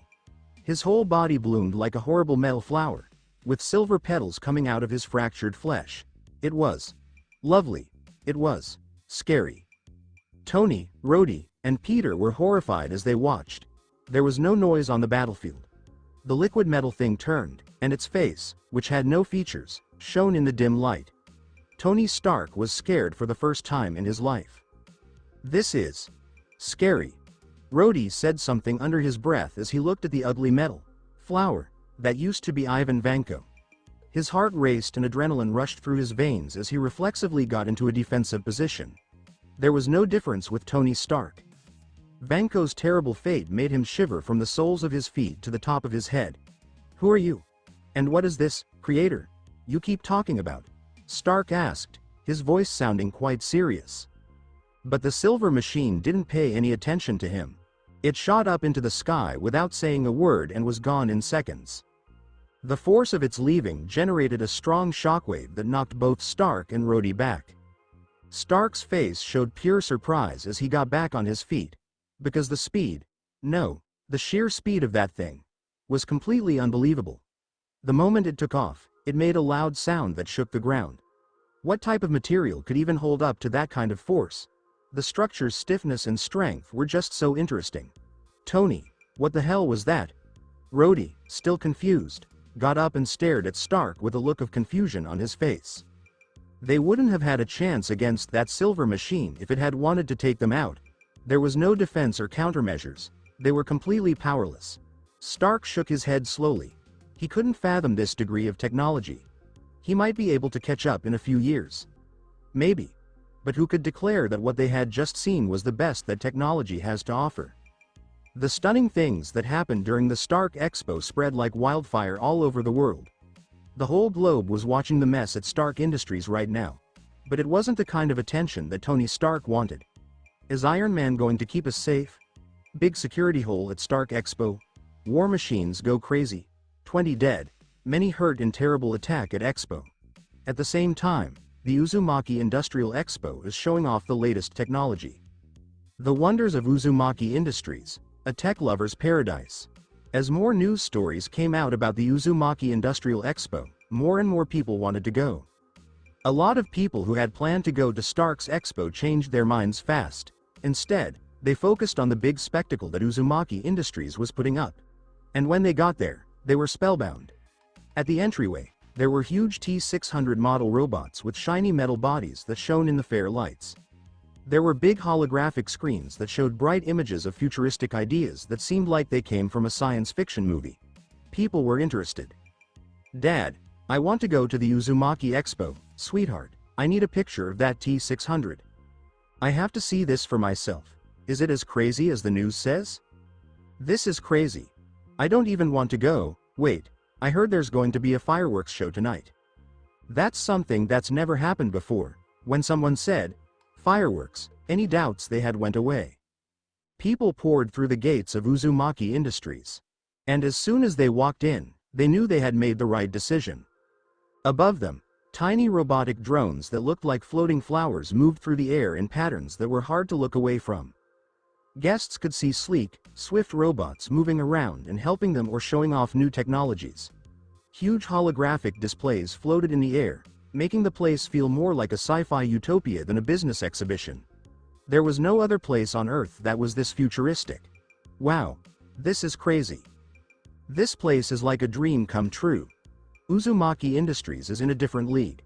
The booths of the other companies are great too. Man, I don't want to go home. Are there any themed hotels here? There was a lot of excitement in the air. People were amazed by everything around them. They were entirely absorbed in the technological show that Uzumaki Industries had put up. "Look up. The fireworks are about to start." A shout rang out through the exhibition, drawing everyone's attention. Heads bent back. Eyes fixed on the night sky. After that, boom! Little points of light sprang up into the sky, rushing toward it. And then they opened up. A bright, shining M extended across the sky. It's the logo for Uzumaki Industries.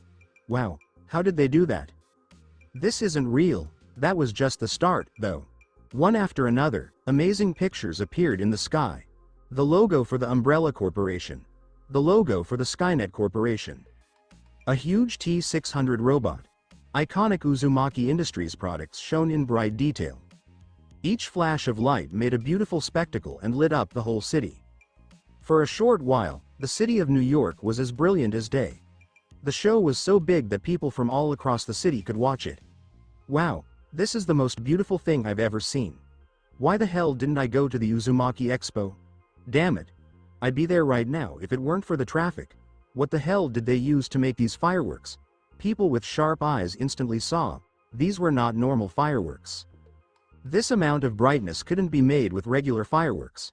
No matter how many were launched, they could never make the whole skyline of a city look like it was daytime. And those complicated, changing pictures.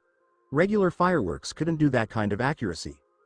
Of course, it's Uzumaki Industries. Even their fireworks are too crazy to believe. Nick Fury stood by the floor-to-ceiling window at S.H.I.E.L.D.'s Triskelion headquarters. His one eye watched as the New York night turned into a canvas of light. His face stayed blank. But deep down, he was even more suspicious of Uzumaki Industries. Especially after witnessing that Captain Supreme. That shield. That face. The likeness to him was too good. You couldn't ignore it. There was something wrong. And Fury was determined to find out what it was. New York. In a somewhat shabby apartment, Eric Killmonger sat in front of his TV and watched the comprehensive news coverage of the Uzumaki Industrial Expo. The amazing fireworks show from last night kept him up all night, making his head race with thoughts. Naruto Uzumaki had everything: power, influence, cutting-edge technology. But what about Eric? He was just a nobody, a soldier who had been thrown away and was living in the dark. His hands clenched automatically as rage surged up inside him. This wasn't how it was meant to be. His father should have been the king of Wakanda by birth. But instead, that horrible dictator, T'Chaka, the present ruler, had him killed in cold blood. Eric had made a promise to himself. He would go back to Wakanda one day. One day, he would regain what was properly his. Suddenly, the dim flat was illuminated by a brilliant radiance. A round door appeared in front of him, glowing with strange energy.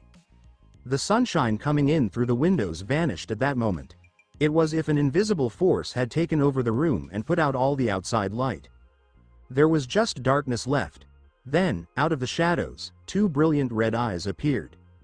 A pointed, V-shaped visor looked at him with an unnerving threat. Eric's instincts kicked in right away. He stiffened his muscles and got into a defensive position. His heart raced in his chest. "What the hell are you?" he yelled, his voice full of terror and anger. This intrusion didn't make any sense at all.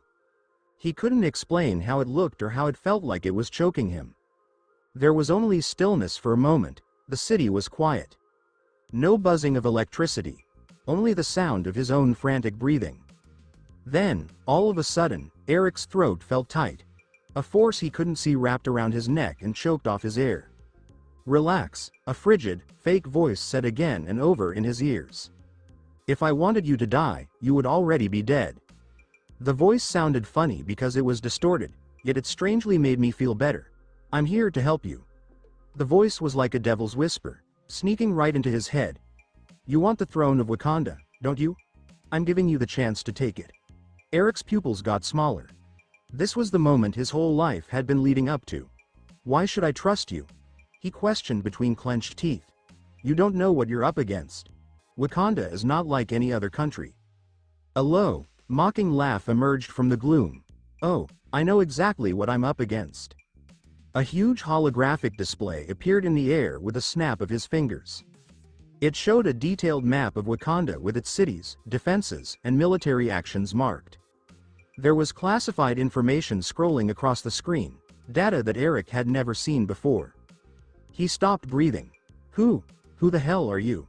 He asked the question again, and once more, the figure didn't answer. "That doesn't matter," the voice continued. "All that matters is this. I can make you king of Wakanda. In exchange, you will give me a lot of vibranium." It was evident what they wanted. Eric's thoughts were racing. They weren't bluffing, whoever this was. They had access to technology that he had never seen before. If they could genuinely help him, deal. He said it before he could think about it. "Tell me what I need to do." The red visor shone even more brightly. The voice went on, "I'll give you a body that can't be broken. And a lot of machines that do what you say." Eric took a deep breath. This was it. The time he had been waiting for. "When do we begin?" The answer came right away. "Right now." A golden door opened up in front of him, showing a hallway that led to the unknown. Without a second thought, the figure stepped through. Eric looked at the gateway that was spinning. He felt his stomach twist with fear, but he pushed it down. There was no way to go back now. He took a deep breath and moved ahead. The passage closed behind him. Eric's skin tingled when he breathed in the antiseptic, man-made air inside the underground hive base. "I see that revenge has taken over you," the voice stated in a way that was hard to read. "Good. We'll start changing you right away." Eric walked onto the surgical platform without thinking twice and lay down as he was told.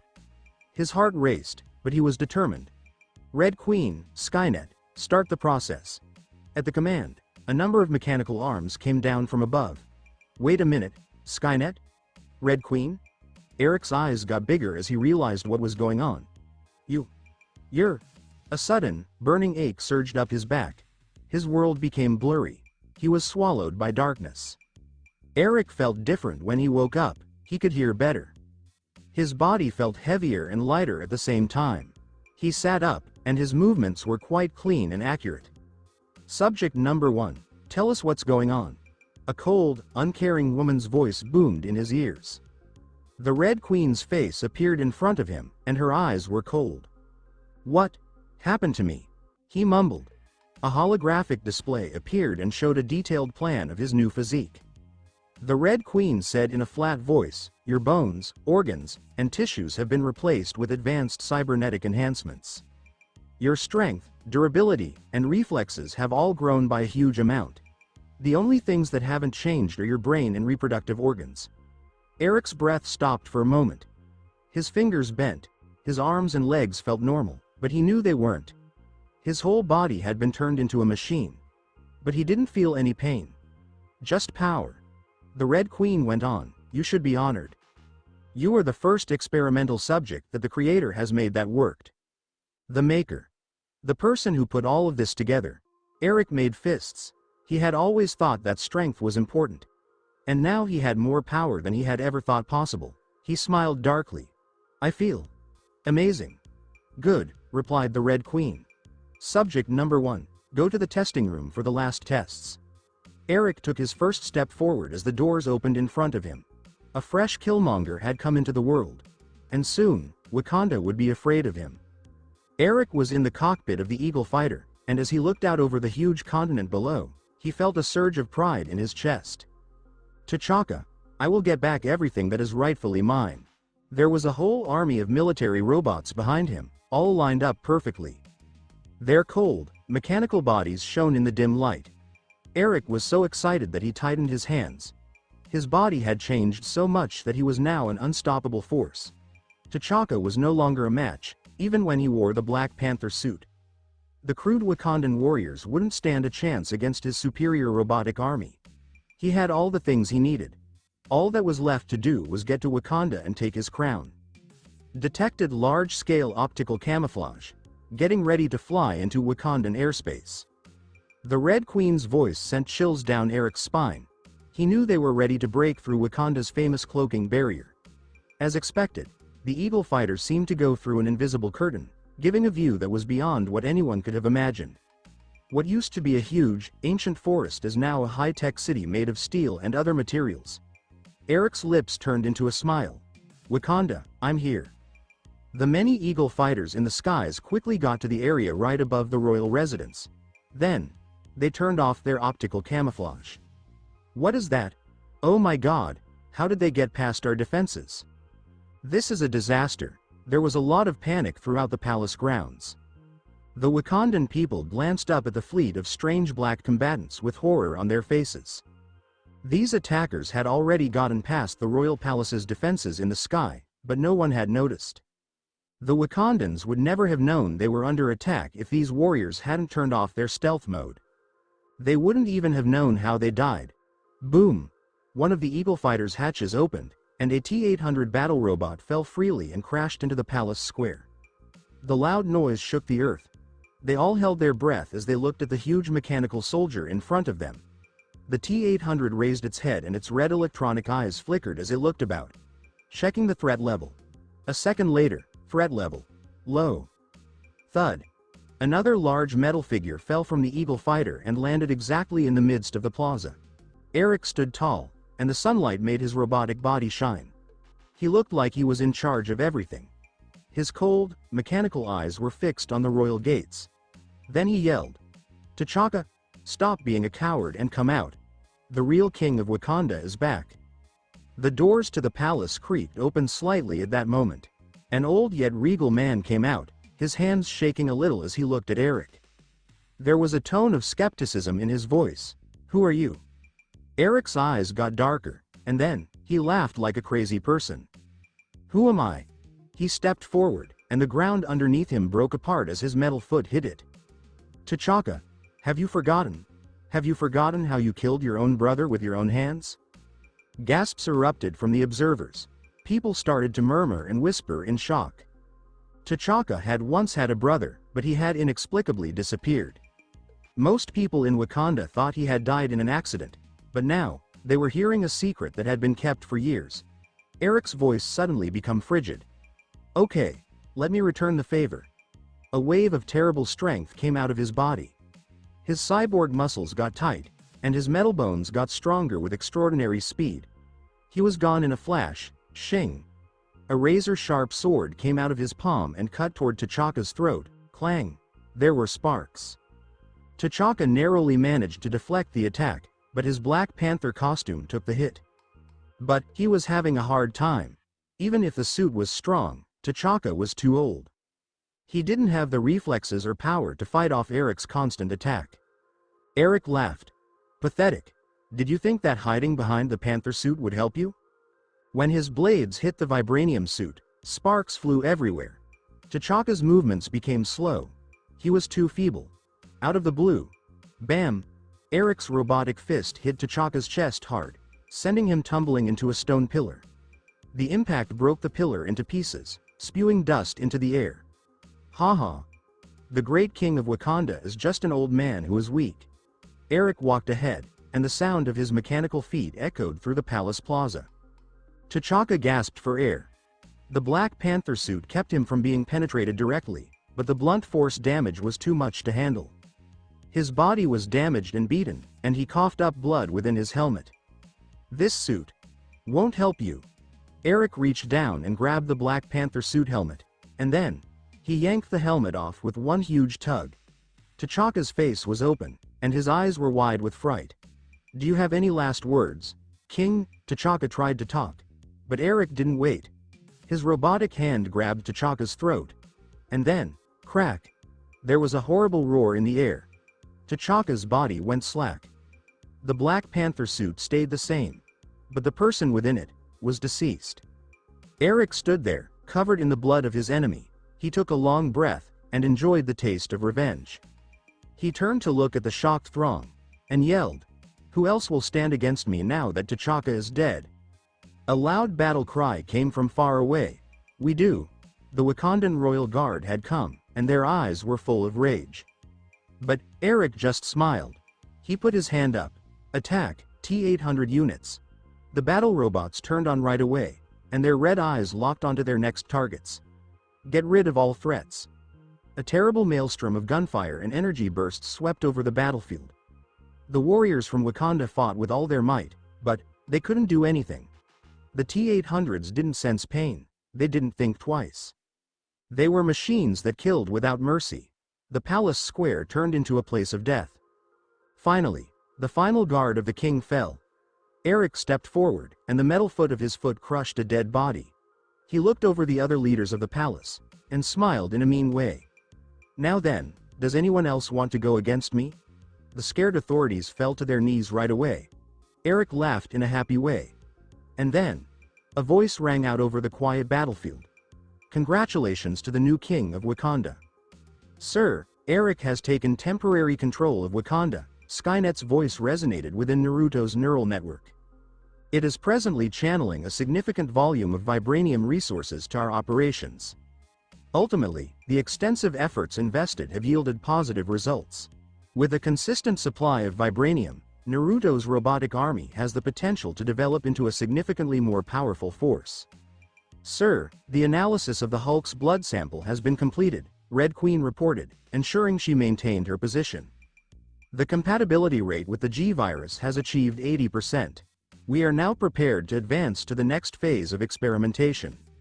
Since the capture of the Hulk, Red Queen has been conducting thorough analyses to assess the fusion potential of the G-virus with the Hulk's genetic material. Excellent, Naruto remarked with a pleased expression. Upon completion of development, proceed to introduce 3 test subjects. I am eager to evaluate the full potential of the G-virus. At that moment, Naruto's gaze shifted abruptly, as though he were observing something distant on the horizon. The process is finally commencing. Within his neural network, intricate calculations executed with remarkable speed, as his processing power reached its maximum capacity. In a distant location in New Mexico, a significant thunderstorm was intensifying in the atmosphere. Thor positioned himself beneath it, his eyes shimmering with electric blue lightning as he confronted a line of imposing figures, the destroyer mechs. Odin had meticulously restored his divine power, enhancing his strength and bestowing upon him the formidable Stormbreaker. Nonetheless, Thor felt a deep sense of disappointment. One destroyer presented a significant challenge. At this point, there were 10. These were all the destroyer mechs located within the halls of Asgard. While the initial version was the authentic original, the subsequent iterations also possessed significant power. "Loki, what are you attempting to accomplish?" Thor inquired with authority. A mocking voice echoed from above. "It should be clear, dear brother. I desire your demise." Loki's laughter resonated amidst the tempest. The conflict escalated into disorder. Thunder roared, lightning illuminated the sky, and the collision of celestial energy with Asgardian technology reverberated through the earth. However, Thor was facing challenges. Burn marks adorned his previously immaculate armor, and his lengthy golden hair was entirely destroyed by fire. Thor, the god of thunder, had now adopted a bald appearance. Subsequently, a subtle voice, laced with contempt, reached his ears. Unacceptable. That voice. Thor experienced a moment of breathlessness. It was indeed him. The individual who had diminished his father's divine authority as if it were inconsequential. The individual who had advised him against interference. Naruto. An intense wave of energy coursed through the atmosphere. It was extensive, remarkably extensive.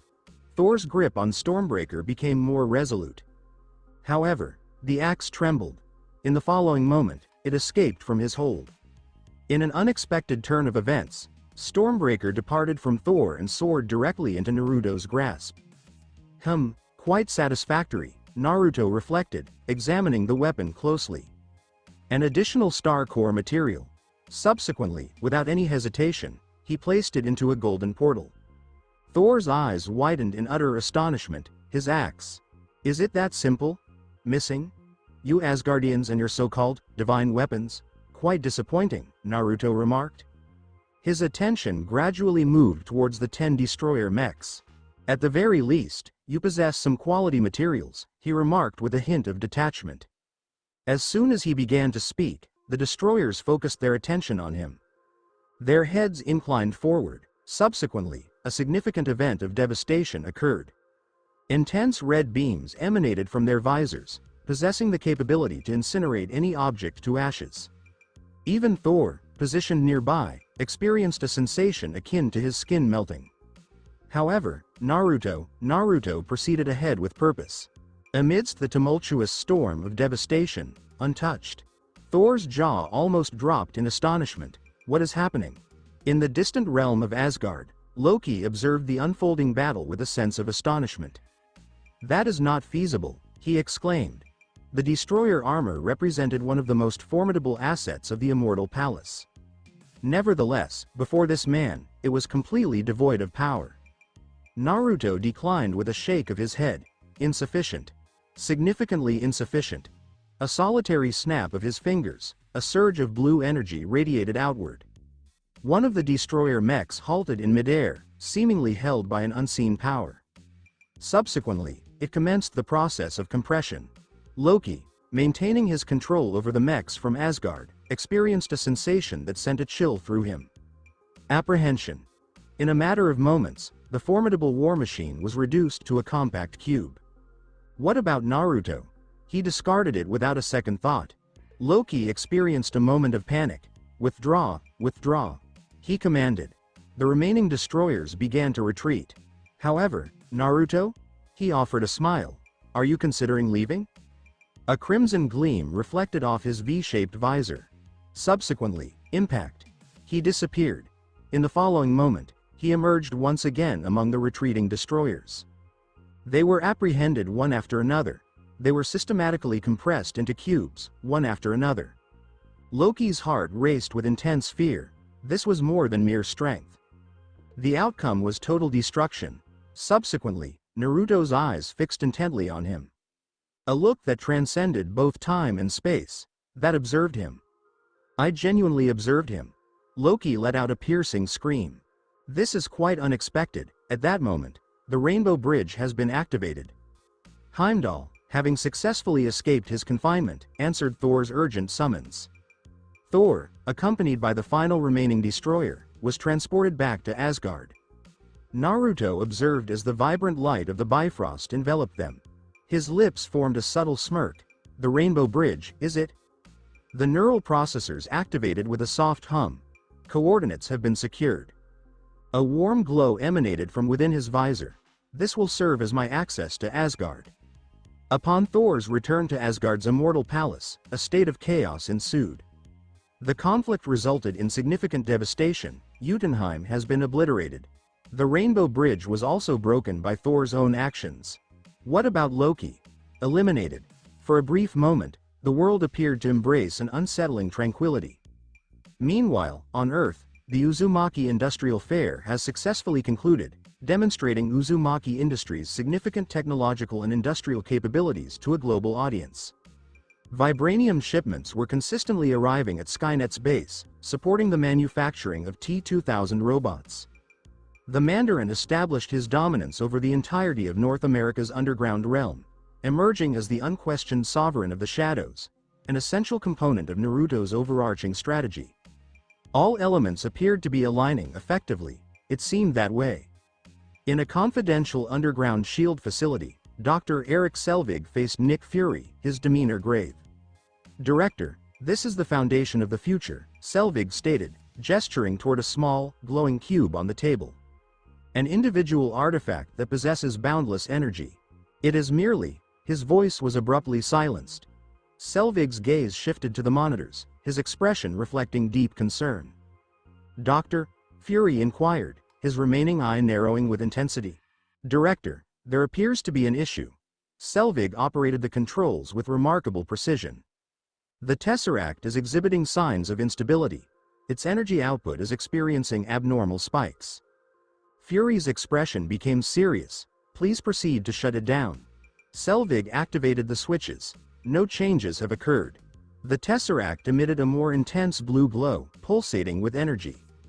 Clint Barton, known as Hawkeye, entered the room with precision, descending via a rope and landing seamlessly beside Fury.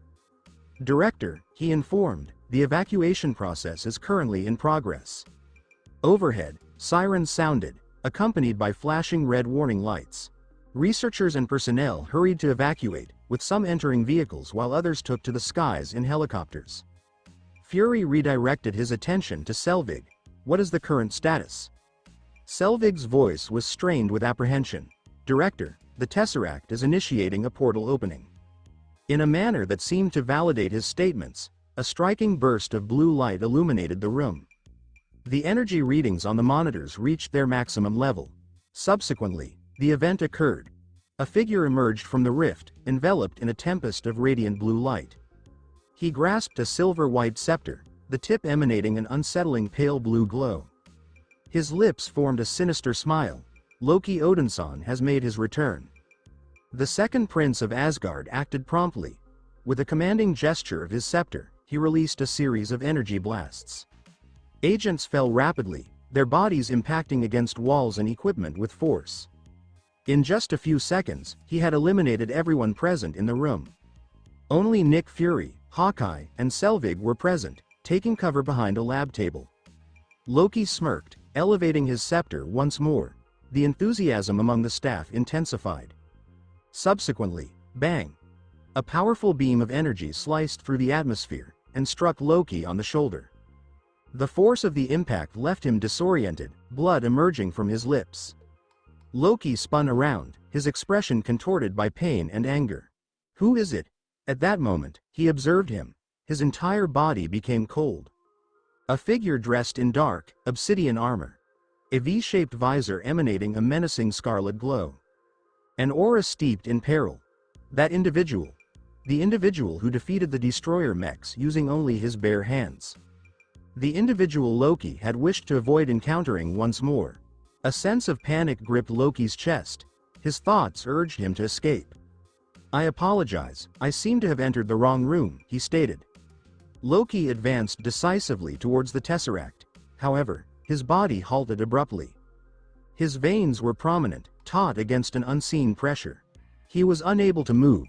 His fingers were firmly grasping the Tesseract and scepter, immobilized in an awkward running stance. Naruto advanced confidently. With a deliberate motion, he retrieved the Tesseract and scepter from Loki's firm hold. Subsequently, his voice exhibited a composed demeanor. Somewhat mild. God of mischief, meet your end. Loki experienced a profound sense of despair. A surge of energy coalesced in Naruto's palm, radiating immense power. This was a fatal occurrence. Ultimate, definitive demise. An alarming outcome. For the first time, Loki set aside his pride. He was indifferent to his royal status. He was indifferent to his relationship as Thor's brother. His primary focus was on survival. Subsequently, a brilliant light illuminated the space ahead of him. A circular sigil emerged, effectively obstructing the incoming blast. Simultaneously, a portal manifested behind Loki. In the following moment, he did not succeed.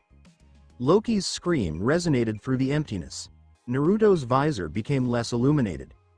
He directed his gaze toward the newcomer, a figure dressed in robes, adorned with a yellow sash. The bald head reflected the fluorescent lights above. The Ancient One. Are you still interfering after all these years, Ancient One? Naruto's tone was laced with sarcasm. The sorcerer displayed a calm and composed smile. It has been quite some time, Naruto. Would you not prefer to engage in a more refined discussion? Naruto emitted a subdued chuckle. He said quietly, settling into a chair. I no longer consume engine oil. You are my most exceptional disciple, the Ancient One remarked, looking at Naruto with a calm demeanor. Throughout my career, I have yet to meet a talent as remarkable as yours. She took a measured sip of tea, then proceeded, to be candid, I once envisioned you as the next Sorcerer Supreme. For an entity as ancient as the Ancient One, discovering a genuine prodigy was an uncommon occurrence. 3 years prior, upon Naruto's initial arrival at Kamar Taj, she had been taken aback. A robot designed to navigate the enigmatic barriers that shroud the concealed sanctuary. Unfeasible. Only individuals possessing inherent magical potential could perceive the existence of Kamar Taj, much less navigate their way to it. Initially, she believed that Naruto would need several weeks, or possibly even months, to understand the fundamentals of spell construction. He successfully constructed his initial spellbook in merely 1 hour. Furthermore, he had enhanced the spells, elevating them beyond her expectations. For the first time in centuries, the Ancient One experienced a sensation akin to shock. However, Naruto was not one to adhere to directives without question. He declined to be constrained by the strict doctrines of Kamar Taj. Ultimately, she relinquished her aspirations regarding him. The title of Sorcerer Supreme should be awarded to Strange, Naruto stated, interrupting her reminiscence. The individual in focus, Stephen Strange, had not yet embarked on his intended journey. At this moment, the Ancient One reflected, Strange is currently in an operating room in New York, continuing his career as a skilled neurosurgeon. She carefully poured tea into 2 cups, setting one down in front of Naruto. Naruto observed the bald woman in front of him with a thoughtful expression. The nature of their relationship was challenging to articulate. A combination of educator, companion, and competitor. They held mutual respect for one another, yet their philosophies were in conflict. The Ancient One held a philosophy of non-interference. Naruto held the conviction that history is forged by individuals possessing the ability to influence it. You are managing an entire multiversal plane, and yet you found the time to intervene in my attempt to eliminate one minor trickster god? Naruto remarked with a scoff. The Ancient One met his gaze yet refrained from providing a direct response. It appears you continue to disregard my perspective, she remarked after a pause. Naruto inclined his head. Are you suggesting eliminating Loki? If I were to act on that now, I would be preventing the world from encountering a significant amount of unnecessary complications. You do not belong to this world, Naruto, she stated with composure. You originate from a higher dimensional realm, where you possess the ability to anticipate specific future occurrences. However, we have previously discussed this matter, during your time as a student at Kamar Taj. Naruto displayed a confident smirk. Certainly, I recall, he stated. You advised me against intervening in significant historical occurrences. Due to your conviction that destiny is immutable. He inclined his body forward slightly.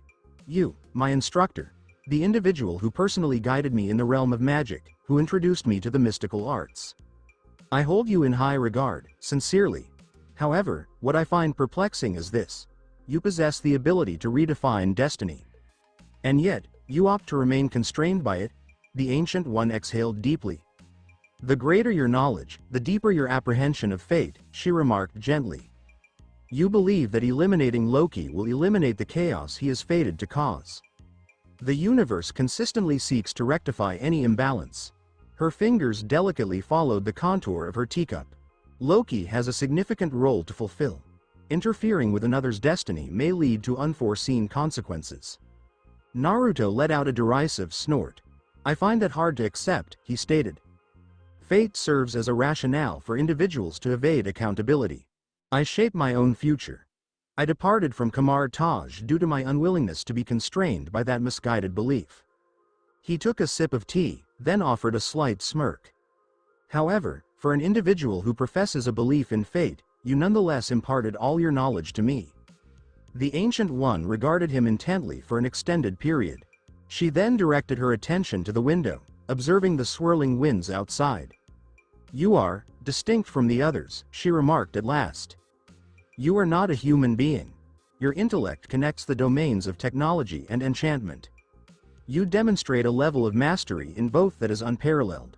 Naruto reclined in his chair, arms folded across his chest. Despite knowing that I would alter history, you chose to train me. It seems as though, at a fundamental level, you also desired to witness change. The Ancient One chose to remain silent. Eventually, she articulated. I provided instruction because, despite all circumstances, I had confidence that you would apply your expertise for appropriate purposes. Naruto chuckled. You have an inflated perception of my abilities, he remarked, finishing his tea in a single gulp. I do not consider myself a virtuous hero. I possess a relentless desire for knowledge. A gentle breeze swept through the room, causing the Ancient One's robes to flutter gracefully. You are planning to transfer Loki to Asgard, correct? Indeed, she affirmed. I maintain connections with Asgard. I will ensure his delivery to Odin personally. Naruto responded with a slight shrug.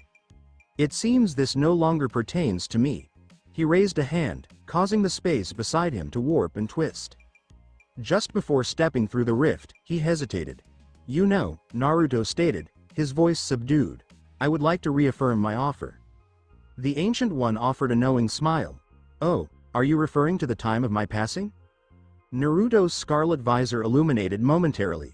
Are you not interested in learning the specifics? The Ancient One expressed disapproval with a shake of her head. Every journey has its conclusion, Naruto. I have accumulated sufficient experience. I have a clear understanding of my own limits. I acknowledge and accept it. That is destiny. Naruto exhaled and shook his head. I will never comprehend your perspective, he remarked. Upon entering the folding space, he heard the Ancient One's voice resonate behind him. Should Strange encounter peril, I kindly ask that you assist him. Naruto came to a halt. Subsequently, without looking back, he acknowledged with a nod. A brief moment later, his silhouette disappeared into the rift. As the atmosphere calmed, the room resumed its tranquility. The Ancient One quietly sipped her tea. Alexander Pierce's life had been progressing seamlessly in recent times.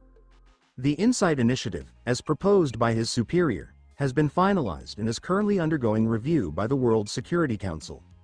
The remaining Hydra forces on Earth have been decisively defeated by the Master's robotic legions and mutant enforcers. Those who declined to comply had already met their demise. Currently, he has control over 50% of the global Hydra bases. Sir, your influence is unparalleled. Numerous individuals bow in your presence, Pierce remarked with deep respect, his tone filled with admiration. Your achievements will soon be recognized globally. Naruto acknowledged with a slight nod. Consolidating a significant portion of Hydra's forces necessitated considerable effort on his part. Although the majority of the operations were executed by his robotic legions and the Ten Rings, there remained a steadfast group that refused to capitulate. Their outcome was inevitable: complete destruction. Naruto was under no illusions regarding the possibility of reforming the remaining Hydra members. They were individuals engaged in assassination, manipulation, and terrorism, viewing human lives as expendable. Naruto remained indifferent to whether others shared his vision. He required them solely to serve as his weapon. A sword is designed for combat. However, The intent behind its use is dictated by the individual who wields it. In the possession of malevolent individuals, it was a sinister weapon. In the possession of champions, it was a revered blade. Consequently, Naruto decided to rename his organization Sword, Sentient World Observation and Response Division. In the original Marvel Universe, Sword was established as an organization tasked with addressing extraterrestrial threats, similar to how S.H.I.E.L.D. manages terrestrial dangers. However, in this realm, no such designation was found. Naruto claimed it for himself. The recently formed Sword now possessed the collective expertise of Umbrella Corporation's advancements in biotechnology. The sophisticated robotics and artificial intelligence of Skynet. Hydra operates an extensive intelligence network that covers a significant portion of the globe. While Hydra posed significant challenges globally, it also managed to penetrate governments, corporations, and essential institutions. At this time, these significant Hydra operatives were in service to Naruto.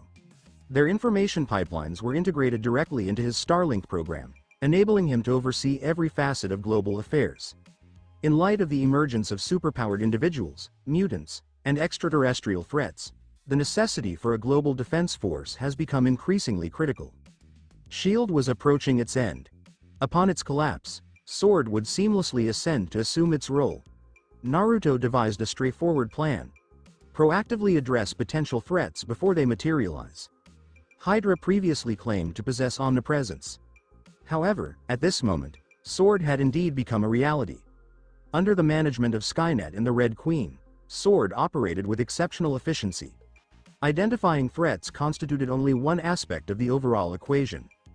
The primary challenge was managing them efficiently.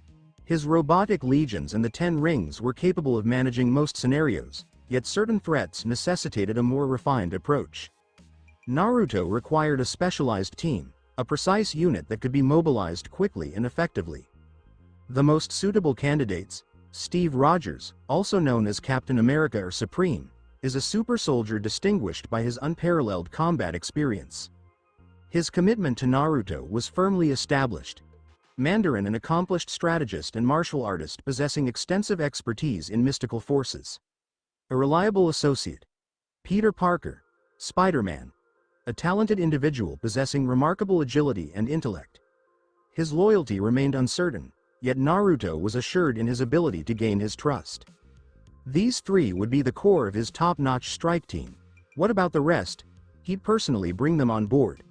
Naruto let out a sigh. "I never imagined I'd be the one recruiting people myself." "Sir," Pierce said with enthusiasm. "What kind of people are you looking for? Maybe I can help out." Naruto shot him a quick look and smirked. "You? No way. If I asked you to recruit people, they'd likely turn you down as soon as they caught a glimpse of that slimy face." Pierce chuckled awkwardly but didn't say a word. Naruto waved his hand like it was no big deal. "All right, enough chatting. S.H.I.E.L.D. is on the brink of falling apart. Let's get ready for what's coming next." They had already set the stage. "So, Black Widow, you know, Natasha Romanoff, she got compromised. So, Alexander Pierce, this big shot on the World Security Council, found himself under Naruto's control." The Insight Initiative at S.H.I.E.L.D. was like a ticking time bomb, ready to go off at any moment. Once everything came together, S.H.I.E.L.D. would blow itself up, and Sword would step in to fill that role. "But first," Naruto said softly, his eyes following Pierce as he walked away, "it's time to check out another secret Hydra base and bring in some fresh recruits for my strike team. Have you ever thought about Eastern Europe? In the heart of Serbia's forests, you can find a few hidden Hydra bases tucked away in the thick wilderness. In one of those bases, a nervous Hydra soldier rushed over to Baron Strucker, looking pretty pale and uneasy. "Sir Baron, we've lost contact with a few of our bases." Baron Strucker's face turned serious. "Since when did that happen?" "I'm not sure," the soldier said, hesitating. "So, one by one, our facilities have just gone dark. It's wild. Even the teams we sent out to check things out have disappeared without a trace." The room was filled with an eerie quiet. It felt like their whole network was just being wiped out, one piece at a time. Being isolated made the whole base feel like a trap, keeping them locked in with no way out. Baron Strucker tightened his fists. He could sense the fear starting to creep into his men. "That just won't work. All right, enough with the panic. Just bring me the twins, he said, a bit impatiently. But, Lord Baron. I said. Bring me the twins, he snapped, his eyes flashing with irritation. The soldier quickly closed his mouth and rushed off to get the so-called twins. A little while later, two people were brought in front of him. Wanda Maximoff and her brother, Pietro Maximoff. The twins with mutations. Hydra took care of them since they were kids after losing their parents in the war, and their special mutant abilities turned them into valuable assets. You two are heading out, Baron Strucker said, his tone a bit pointed. Can we check on what's going on with our bases? Let's get communication back up and running, okay. Just as he was about to wrap up his thought, a loud alarm suddenly went off all around the base. Just a heads up. We've detected some unknown infiltration. Be cautious. A cold, mechanical voice suddenly cut through the alarm. If you give up now, I might just let you stick around. The eerie, synthesized voice resonated throughout the whole base. Baron Strucker's face contorted with rage. Outside, the Hydra soldiers were all geared up, standing by and ready to protect the base. Let's take him down, it's just an exoskeleton suit. Nothing we can't handle. A Hydra officer shouted.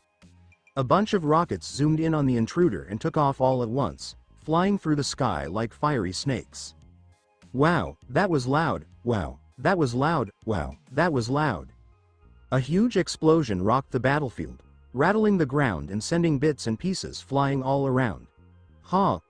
That should do it, a Hydra soldier chuckled, eyeing the blazing fire with satisfaction. But his smirk disappeared as soon as he noticed a shadow coming out of the flames. A figure in sleek black armor moved ahead, unharmed by the blasts around them. The dark figure stood tall on the battlefield, its eyes shining with a spooky red glow. That's just sad, Naruto said, a smirk tugging at his lips. He raised his palm, and the repulsor cannon started humming, energy quickly gathering. Whoa! A bright flash of energy shot out from his hand, instantly turning the Hydra soldiers into vapor right where they were standing. There wasn't even a trace left behind. The ground trembled fiercely as explosions blasted through the surface, breaking apart buildings and revealing the concealed underground chambers. In the control room, Baron Strucker sensed that doom was on the horizon. What's going on? He asked, his voice filled with worry. Just as someone was about to respond. Wow! That was loud. The reinforced ceiling suddenly blew apart, sending debris flying everywhere as a huge hole appeared right above them. A bright light burst through the gap, temporarily dazzling the Baron. So, out of the smoke and dust, a figure came down. A figure as dark as night. The same demonic armor that had wiped out his soldiers was now right in front of him. Baron Strucker attempted to say something, but his throat felt parched. A heavy fear wrapped around his heart, leaving him at a loss for words. A holographic screen popped up in the air, showing files about the twins who were standing next to him. Wanda and Pietro. They lost their parents to Hydra when they were young. After that, they were raised and trained as if they were adopted. Eventually, they discovered some pretty unique mutant abilities. Pietro's eyes went wide with surprise. No way. Our parents were taken out by weapons from Stark Industries, he argued. Wanda put her hand on her brother's shoulder. Pietro, why don't we give him a chance to speak? She suggested gently, her tone a bit hesitant. She always had this nagging feeling that something was off. The folks who brought them up just never felt like family. Baron Strucker was trying to fight back, but Naruto had him under his thumb. He had no choice but to spill every dark secret he was holding onto. When he wrapped up his speech, Pietro's face looked pale. Everything he thought was true, everything he stood up for, turned out to be a lie. Hydra caused them a lot of pain. So, now that you've let it all out, Naruto said with a relaxed tone, flexing his fingers, I guess there's no reason for you to stick around anymore. Got it? Just like that, Baron Strucker's eyes went wide with fear. His body started to break down, bit by bit, transforming into black smoke before disappearing into the air. Wanda and Pietro tensed up as they watched their old handler fade away into nothing. Wanda's face fell as she turned to look at the mysterious figure in front of her. What do you want? She asked, a bit forcefully. Naruto tilted his head, curious about what was happening. I think it's time for you to switch things up a bit. Embrace a life that's genuinely yours. One that's honest and straightforward. He reached out his hand. A little metallic thing drifted over to Wanda, shining softly in the low light. A digital invite. Whenever you're ready, just come find me, Naruto said, his voice steady yet reassuring. I promise, you're going to love it, and just like that, space itself twisted around him. In a final, mind-bending twist, Naruto just disappeared right before their eyes. Whoa. Pietro exclaimed, his eyes going wide. That was so cool. Did you catch that, Wanda? What kind of power was that? Wanda just brushed him off. She was focused on the little cube she held in her hand. It was chilly, made of metal, and had this odd symbol on it. A circle with a pointed arrow slicing right through it. And underneath, there were some engraved letters. Sword. A different life, huh? She quietly spoke, lost in her thoughts. Have you heard the latest from New York City? Spider-Man is in an intense showdown with a huge, steel-clawed octopus. Wow, it's total chaos. So, guess what? The latest buzz is that the steel-clawed troublemaker is actually Otto Octavius, who used to be a scientist over at Osborn Industries. NYCA fierce fight unfolded over the city skyline. As Spider-Man swung between the towering buildings, he found himself up against a pretty scary opponent, Dr. Octopus. Peter Parker, Octavius said with a sneer. I know who you are. So, why are you still wearing that silly mask? His metallic tentacles whipped out like a lash, hitting Spider-Man with a bone-crushing force and sending him crashing through a skyscraper window. Whoa! What was that? Crash! Spider-Man let out a groan, feeling the cold glass press against him while those steel limbs wrapped around him like a constricting python. Where's Gwen? He shouted, fighting against the tight grip of the tentacles. Gwen Stacy. His favorite person. In so many Marvel universes, her story ended in tragedy. And now, Peter felt a tightness in his chest from fear. Dr. Octopus flashed a wicked grin. Oh, you think she's with your parents now? A wild laugh rang out as he tightened his grip. Spider-Man's eyes went wide with shock. No way. Driven by anger, he pushed back, but despite the boosts from the T-virus and Oz serum, he was still struggling to keep up. Dr. Octopus was just way too strong. He was covered in bruises, his ribs were hurting, and his suit was drenched in his own blood. Wow. Spider-Man is getting taken down out there. Why hasn't anyone come to help him? Does anyone know where Tony Stark is? They were broadcasting the whole battle live, with helicopters flying around and cameras catching every intense moment. So, out of nowhere, the air swirled around. The space twisted in a strange way, kind of like a reflection in broken glass. A shadowy figure appeared out of nowhere. A figure in black armor, sporting a glowing red V-shaped eyepiece. What on earth is that? Wait, is that another robot? Just when everyone was trying to figure out what was going on, the live broadcast, like, the whole thing, suddenly went to static. Beast. What's going on? Where's our live feed? Director, we just lost the signal. Wait, what do you mean, lost? Can you tell me what happened? Things got pretty chaotic at the TV station. All the screens just went dark. Dr. Octopus tensed up, his eyes narrowing as he focused on the floating figure next to him. Who are you, anyway? He asked. Spider-Man took advantage of the distraction to break free, rolling onto a nearby rooftop. His legs shook a bit under him. Blood dripped onto the concrete, creating a stark contrast against the gray surface. Instead of running away, he glanced over at the mysterious newcomer. The dark figure floated quietly in the air, giving off a strong sense of fear. And then, at last, it said something. Have you heard about Dr. Otto Octavius? You should have been done for in Osborn's explosion. But look at you now, you've turned into this. Naruto spoke in a calm voice. Feeling a bit bored, to be honest. But don't worry, he said, his tone cutting through the air. Tonight's the night I set you free. Dr. Octopus's pupils got smaller. He took a step back, his mind racing. How does he know about the explosion at Osborn Labs? How does he figure out it was Norman Osborn? What started as suspicion quickly turned into full-blown rage. Well, since you seem to know everything, Octavius said with a sly grin, how about I just rip you to shreds? With a powerful roar, his tentacles shot out. Watch out, big guy. Spider-Man called out, urgency in his voice. Naruto just stood there, not moving at all. Rather got it. He just snapped his fingers.